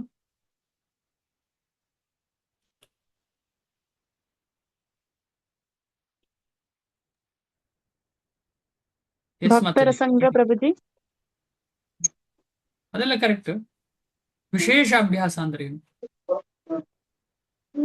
ನಿಮ್ಮ ಮನೆಗೆ ಯಾರಾದ್ರೂ ಸ್ಪೆಷಲ್ ಗೆಸ್ಟ್ ಬಂದ್ರೆ ಏನ್ ಮಾಡ್ತೀರಿ? ಸತ್ಕಾರ ಅಲ್ಲ, ಅವರನ್ನು ಬಿಟ್ಟು ಬೇರೆ ಎಲ್ಲಾರು ಹೋಗ್ತೀರಾ? ಇಲ್ಲ, ಹೋಗುದಿಲ್ಲ. ಹೋದ್ರೆ ಅವ್ರು ನಾಳೆ ಬರುದಿಲ್ಲ. ಹೌದು, ಹೋದ್ರೆ ಅವ್ರು ನಾಳೆ ಬರುದಿಲ್ಲ. ನಾವೆಲ್ಲ ಅವರಿಗೋಸ್ಕರ ಎಲ್ಲ ಪ್ರೋಗ್ರಾಮ್ ಇದ್ರೆ ಅದು ಕ್ಯಾನ್ಸಲ್ ಮಾಡಿ ಕೂತ್ಕೊಳ್ತೇವೆ. ಕರೆಕ್ಟ್. ಭಕ್ತಿ ನಮ್ಮ ಜೀವನದ್ದು ವಿಶೇಷ, ನಿತ್ಯವೂ ವಿಶೇಷ. ಅದು ನಾಳೆ ಅಲ್ಲ, ಇವತ್ತಲ್ಲ, ಯಾವತ್ತೂ ವಿಶೇಷ ಭಕ್ತಿ ಅಂತ ಹೇಳುವಂಥದ್ದು. ಅದಕ್ಕೆ ಪ್ರಿಫರೆನ್ಸ್ ನಮ್ಮದು ಅಂತ ಹೇಳುವ ಅಭ್ಯಾಸ ಇದೆ. ಈ ಅಭ್ಯಾಸಕ್ಕೆ ನಮ್ಮದು ಸ್ಪೆಷಲ್ ಪ್ರಿಫರೆನ್ಸ್. ನಮ್ಮ ಜೀವನದಲ್ಲಿ ಸ್ಪೆಷಲ್ ಪ್ರಿಫರೆನ್ಸ್ ಯಾವುದಕ್ಕೆ? ಭಕ್ತಿ ಯೋಗದ ಅಭ್ಯಾಸಕ್ಕೆ. ಬೇರೆದಕ್ಕೆ ಸೆಕೆಂಡ್ ಚಾನ್ಸ್, ಸೆಕೆಂಡ್ ಪ್ರಿಫರೆನ್ಸ್. ನಾವು ಸೆಕೆಂಡ್ ಪ್ರಿಫರೆನ್ಸ್ಗೆ ಜಾಸ್ತಿ ಪ್ರಿಫರೆನ್ಸ್ ಕೊಡ್ತಾ ಇದ್ದೇವೆ. ಈಗ ಉದಾಹರಣೆಗೆ ಅಡಿಗೆ ಮಾಡುದು ಇಂಪಾರ್ಟೆಂಟ್. ನಮ್ಮ ಮನೆಯವರಿಗೆಲ್ಲ ಅಡಿಗೆ ಮಾಡ್ಬೇಕು, ಪರವಾಗಿಲ್ಲ, ಜಪ ತೊಂದ್ರೆ ಇಲ್ಲ. ಮನಸ್ಸಲ್ಲಿ ಆತರ ಇರುತ್ತೆ ನಮ್ಗೆ, ತೊಂದ್ರೆ ಇಲ್ಲ, ಇವತ್ತು ಜಪ ಕಮ್ಮಿ ಆದ್ರೂ ಪರವಾಗಿಲ್ಲ, ಯಾಕಂದ್ರೆ ನನಗೆ ಬೇರೆಲ್ಲ ತುಂಬಾ ಬ್ಯುಸಿ ಇದ್ದೇನೆ. ನಾನು ಆಫೀಸಲ್ಲಿ ತುಂಬಾ ಸ್ಪೆಷಲ್ ಮೀಟಿಂಗ್ ಇದೆ, ನಾನು ಇವತ್ತು ಕಾರಲ್ಲಿ ಹೋಗ್ತಾ ಇರುವಾಗ್ಲೇ ಜಪ ಮಾಡ್ತೇನೆ. ಇದು ವಿಶೇಷ ಅಭ್ಯಾಸ ಅಲ್ಲ. ಯಾಕೆಂತ ಹೇಳಿದ್ರೆ ಹಾಗೆ ಹೇಳ್ಬೇಕು, ಕಾರಲ್ಲಿ ನಾನು ಬೇಕಿದ್ರೆ ಬಾಡಿಗೆ ಕಾರಲ್ಲಿ ಹಿಂದೆ ಮಲಗ್ತೇನೆ, ಬೆಳಿಗ್ಗೆ ಬೇಗ ಎದ್ದು ಜಪ ಮಾಡ್ತೇನೆ ಅಂತ. ಆಗದು ವಿಶೇಷ ಅಭ್ಯಾಸ ಆಗ್ತದೆ. ನಿಮಗೆ ಇದರ ಒಂದು ಮರ್ಮ ಅರ್ಥ ಆಯ್ತು ಅಂತ ಅನ್ಕೊಳ್ತಾ ಇದ್ದೇನೆ. ವಿಶೇಷ ಅಂತ ಹೇಳಿದ್ರೆ ಸ್ಪೆಷಲ್, ಅದನ್ನೇ ಫೋಕಸ್. ಯಾಕಂದ್ರೆ ಸ್ಪೆಷಲ್ ಗೆಸ್ಟ್ ಯಾರು? ಕೃಷ್ಣ. ನಾವು ಜಪ ಮಾಡುವಾಗ ಸ್ಪೆಷಲ್ ಗೆಸ್ಟ್ ಅವರನ್ನೇ ಫೋಕಸ್ ಮಾಡಿ ಮಾಡಬೇಕು. ನೀವು ಟ್ರಾವೆಲ್ ಮಾಡ್ತಾ ಅಲ್ಲಿ ಇಲ್ಲಿ ಹೋಗ್ತಾ ನಮ್ಮಂತವರಿಗೆ ಸಾಧ್ಯ ಇಲ್ಲ. ಕೆಲವರಿದ್ದಾರೆ ಎಲ್ಲಿಯೂ ಕೂಡ ಫುಲ್ ಫೋಕಸ್ ಮಾಡ್ಲಿಕ್ಕೆ ಸಾಧ್ಯ. ಅಂತ ಸ್ಥಿತಿಗೆ ನಾವು ತಲುಪಿರ್ಲಿಲ್ಲ ಅಂದ್ರೆ ಅದನ್ನು ನಾವು ಮಾಡ್ಲಿಕ್ಕೆ ಸಾಧ್ಯ ಇಲ್ಲ. ಕಡು ನಿಷ್ಠಾವಂತ ಅಭ್ಯಾಸಿಗೆ ಯಶಸ್ಸು ದೊರಕುತ್ತದೆ. ಯಾಕಂತ ಹೇಳಿದ್ರೆ ನಾವೆಲ್ಲ ಗೃಹಸ್ಥರು, ನಮಗೆಲ್ಲ ಈ ರೀತಿಯ ಪ್ರಾಬ್ಲಮ್ಗಳಿದೆ. ಮಕ್ಕಳಿಗೆ ಸ್ಪೆಷಲ್ ಎಜುಕೇಶನ್ ಕೊಡುವಾಗ, ಅವರಿಗೆ ಸ್ಪೆಷಲ್ ಪ್ರಿಪರೇಷನ್ ಕೊಡುವಾಗ ನಮಗೆ ನಮ್ಮ ಸಮಯ ಕಮ್ಮಿ ಆಗ್ತದೆ. ಆಮೇಲೆ ಗಂಡನನ್ನ ಸ್ಪೆಷಲ್ ಆಗಿ ನೋಡ್ಕೊಳ್ಳುವಾಗ ನಮ್ಮ ಸಮಯ ಕಮ್ಮಿ ಆಗುತ್ತೆ. ಆಮೇಲೆ ಹೆಂಡತಿಗೆ ಏನೋ ಪ್ರಾಬ್ಲಮ್ ಬಂತು, ನಮ್ಮ ಸಮಯ ಕಮ್ಮಿ ಆಗ್ತದೆ. ಹೆಂಡತಿ ಏನೋ ಸ್ಪೆಷಲ್ ಕೆಲಸಕ್ಕೆ ಅಥವಾ ಎಲ್ಲಿಯೋ ಹೋಗಿದ್ದಾರೆ, ನಮ್ಮ ಕೆಲಸಕ್ಕೆ ಇಂಪಾರ್ಟೆನ್ಸ್ ಜಾಸ್ತಿ ಆಗ್ತದೆ. ಆಗ ಭಕ್ತಿ ಎಲ್ಲ ನಿಧಾನವಾಗಿ ಸೆಕೆಂಡರಿ ಆಗ್ತದೆ. ಒಂದು ದಿವಸ ಕೂಡ ಭಕ್ತಿಯನ್ನು ಸೆಕೆಂಡರಿ ಮಾಡಿದ್ರೆ, ಒಂದು ದಿವಸ ಕೂಡ ಭಕ್ತಿಯನ್ನು ನಾವು ಇಂಪಾರ್ಟೆಂಟ್ ಅಲ್ಲ ಅಂತ ಥಿಂಕ್ ಮಾಡಿದ್ರೆ ತುಂಬಾ ರಿಸ್ಕ್ ಇದೆ. ನಮ್ಮ ಮನಸ್ಸು ಅಂತ ಹೇಳಿದ್ರೆ ಮಹಾಕಳ್ಳ ಅವನಿಗೆ ಸಿಕ್ಕಿದ್ರೆ ಸಾಕು, ಒಂದು ಕ್ಷಣ ಮಂಗನಿಗೆ ಸಿಕ್ಕಿದ ಹಾಗೆ ಅದು ವಾಪಸ್ಸು ವೃಂದಾವನದಲ್ಲಿ ಹೇಗೆ ಕನ್ನಡಕ ತಗೊಂಡು ಹೋಗ್ತದೆ ಹಾಗೆ ಆಗ್ತದೆ. ತುಂಬಾ ಕಷ್ಟ ಅದು. ಆದ ಕಾರಣ ಅಂತಹ ಮಂಗನ ಮನಸ್ಸನ್ನು ನಾವು ನಿಯಂತ್ರಣ ಮಾಡಬೇಕಿದ್ರೆ ಈ ವಿಶೇಷವಾದ ಅಭ್ಯಾಸ ಹೇಗೆ ಸಾಧ್ಯ ಅಂದ್ರೆ, ವಿಶೇಷ ಯಾರು ಅವನಿಗೆ ನಮ್ಮನ್ನು ನಾವು ಅರ್ಪಿಸುವಂಥದ್ದು. ಆ ವಿಶೇಷನೇ ಕೃಷ್ಣ. ನಾವೆಲ್ಲ ಶೇಷ, ಅವರೇ ವಿಶೇಷ. ಕಡು ನಿಷ್ಠಾವಂತ ಅಭ್ಯಾಸಿಗೆ ಯಶಸ್ಸು ದೊರಕುತ್ತದೆ. ಭಕ್ತಿ ಯೋಗವನ್ನು ಕುರಿತು ರೂಪ ಗೋಸ್ವಾಮಿ ಅವರು ಹೀಗೆ ಹೇಳಿದ್ದಾರೆ: ಉತ್ಸಾಹಾತ್ ನಿಶ್ಚಯಾತ್ ಧೈರ್ಯಾತ್ ತತ್ತತ್ಕರ್ಮ ಪ್ರವರ್ತನಾತ್ ಸಂಗತ್ಯಾಗೋ ಸತೋ ವೃತ್ತೆ ಷಡ್ಭಿರ್ ಭಕ್ತಿ ಪ್ರಸಿದ್ಧತಿ. ಎಂತ ಅದ್ಭುತವಾದ ಒಂದು ವಿಚಾರ ರೂಪ ಗೋಸ್ವಾಮಿ ಅವರು ಹೇಳ್ತಾರೆ ನೋಡಿ. ಹೇಗೆ ನಾವು ಭಕ್ತಿಯಲ್ಲಿ ಮುಂದೆ ಹೋಗಿ ಭಕ್ತಿ ನಮಗೆ ಸಿದ್ಧಿ ಆಗ್ತದೆ ಅಂತ ಹೇಳಿ ಹೇಳ್ತಿದ್ದಾರೆ. ಯಾವ ರೀತಿಯಲ್ಲಿ ಮಾಡಬಹುದು ಅದನ್ನ: ಉತ್ಸಾಹ, ನಿಶ್ಚಯ, ಧೈರ್ಯ, ತತ್ ಕರ್ಮ ಪ್ರವರ್ತನ, ಅದು ಒಂದೇ. ಸಂಗತ್ಯಾಗ, ಸತೋವೃತ್ತೇ, ಇದು 6 ರೀತಿಯ ವಿಚಾರವನ್ನು ನಾವು ಫಾಲೋ ಮಾಡಿದ್ರೆ ಭಕ್ತಿಯಲ್ಲಿ ನಾವು ಮುಂದೆ ಹೋಗ್ತೇವೆ, ನಮಗೆ ಭಕ್ತಿಯ ಸಿದ್ಧಿ ಆಗ್ತದೆ. ಯಾವುದೆಲ್ಲ ನೋಡೋಣ. ಉತ್ಸಾಹ ಅಂದ್ರೆ ಏನು? ನಮಗೆಲ್ಲರಿಗೂ ಗೊತ್ತಿದೆ. ಭಕ್ತಿಯಲ್ಲಿ ಉತ್ಸಾಹ, ಬೇರೆ ಇದರಲ್ಲಿ ಉತ್ಸಾಹವನ್ನ ಸುಮ್ಮನೆ ತೋರಿಸುವುದು ನಿರುತ್ಸಾಹ. ಬೇರೆ ವಿಷಯದಲ್ಲಿ ಉತ್ಸಾಹ ಅಲ್ಲ, ನಿರುತ್ಸಾಹ. ಆದ್ರೆ ಬೇರೆಯವರಿಗೆ ಗೊತ್ತಾಗಬಾರದು ನಿರುತ್ಸಾಹ. ಉತ್ಸಾಹದ ಹಾಗೆ ತೋರಿಸ್ಬೇಕು. ಹೇಗೆ ಒಬ್ಬ ಗಂಡನ ಸೇವೆ ಮಾಡುವ ಹೆಂಡತಿ ಅಕಸ್ಮಾತ್ ಅವಳಿಗೆ ಬೇರೆ ಯಾರೋ ಪ್ರಿಯಕರರಿದ್ದಾರೆ, ಅವರಲ್ಲಿ ತುಂಬಾ ಆಸಕ್ತಿ ಇದೆ ಅಂತ ಹೇಳಿ ಗಂಡನನ್ನು, ಮನೆಯವರನ್ನು ಯಾವ ರೀತಿಯಲ್ಲಿ ಚೆನ್ನಾಗಿ ನೋಡ್ಕೊಳ್ತಿದ್ದಾಳೆ, ಆದ್ರೆ ಹೃದಯದಲ್ಲಿ ಗಂಡ ಯಾರು, ಅವಳು ಆ ಪ್ರಿಯಕರನನ್ನೇ ಗಂಡನಾಗಿ ತಗೊಂಡಿದ್ದಾಳೆ. ಯಾವುದೋ ಫೋರ್ಸಿಗೆ ಮದುವೆ ಆಗಿದೆ ಅಂತ ಇಟ್ಟುಕೊಳ್ಳುವ.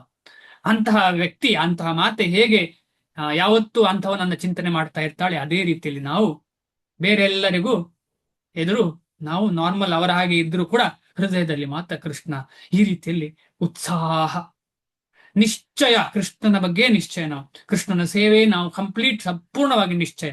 ಆಮೇಲೆ ಅದನ್ನು ಮಾಡ್ಲಿಕ್ಕೆ ಸಂಪೂರ್ಣ ಧೈರ್ಯ.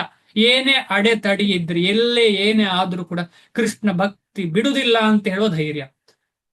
ಕೃಷ್ಣನಲ್ಲಿ ಯಾವತ್ತು ಪ್ರೇ ಮಾಡುದು, ನನ್ನನ್ನು ನಿನ್ನ ಭಕ್ತಿ ಮಾಡುವಂತ ಸ್ಥಿತಿಯಲ್ಲೇ ಇಡಪ್ಪ, ನನ್ನ ಭಕ್ತರ ಸಂಘದಲ್ಲೇ ಇಡಪ್ಪ, ಬೇರೆ ಯಾವುದೇ ರೀತಿಯಲ್ಲಿ ನನಗೆ ತೊಂದರೆ ಆಗದ ಹಾಗೆ ಮಾಡಪ್ಪ ಕೃಷ್ಣ ಅಂತ ಹೇಳಿ ಅದನ್ನು ಬೇಡುವಂಥದ್ದು ಭಕ್ತರ ಹತ್ರ ಕೂಡ ಭಗವಂತನ ಹತ್ರ.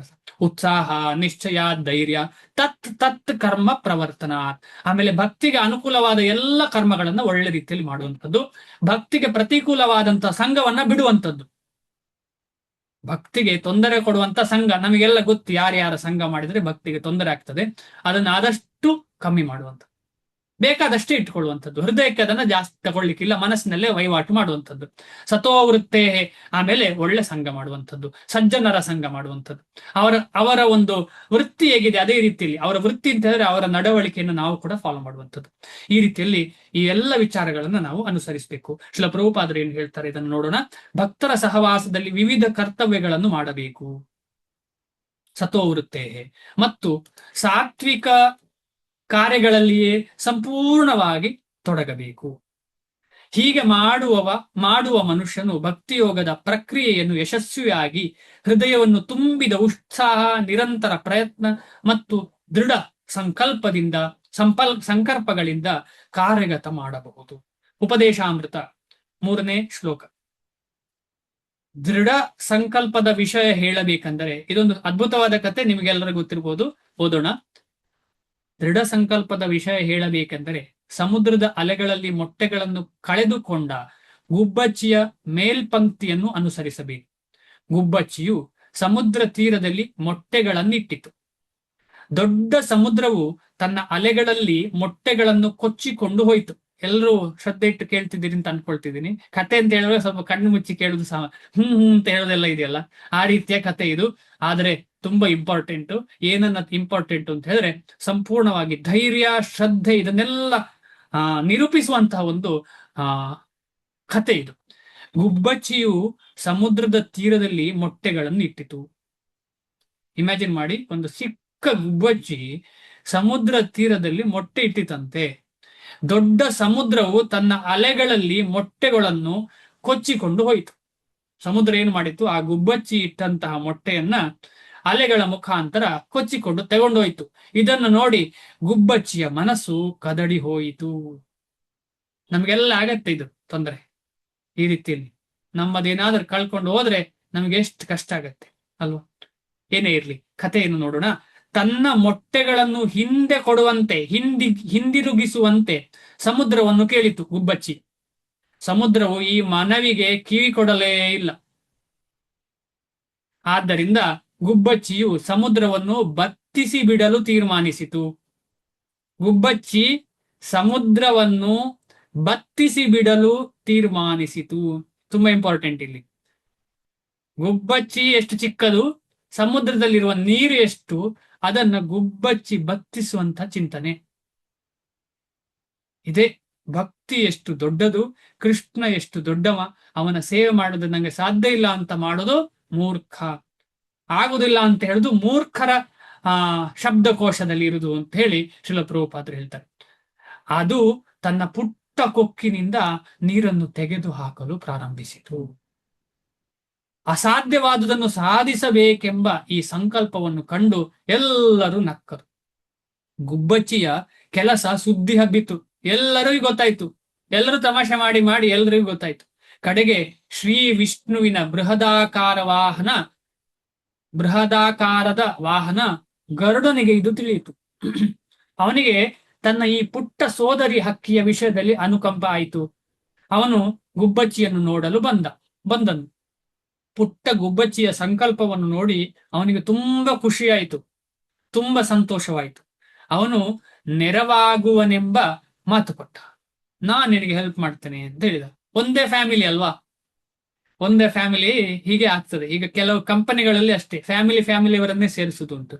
ಆಮೇಲೆ ಯಾವುದೋ ಒಂದು ಕೆಲಸ ಇದ್ರೆ ಫ್ಯಾಮಿಲಿಯೇ ಸೇರಿಸ ಉಂಟು. ನೋಡಿ, ಇದೆಲ್ಲ ಭಗವಂತನಿಂದಲೇ ಬರುವಂತ ವಿಚಾರ. ಈ ರೀತಿಯದ್ದೆಲ್ಲ ಸಮುದ್ರವು ಗುಬ್ಬಚ್ಚಿಯ ಮೊಟ್ಟೆಗಳನ್ನು ಹಿಂದಿರುಗಿಸದಿದ್ದರೆ ತಾನೇ ಗುಬ್ಬಚ್ಚಿಯ ಕೆಲಸವನ್ನು ಕೈಗೊಳ್ಳಬೇಕಾಗುತ್ತದೆ ಎಂದು ಎಚ್ಚರಿಕೆ ಕೊಟ್ಟ. ಅಂದ್ರೆ ಬೃಹದಾಕಾರವಾದಂತಹ ನಮ್ಮ ಗರುಡ ಭಗವಂತನ ಒಂದು ವಾಹನ.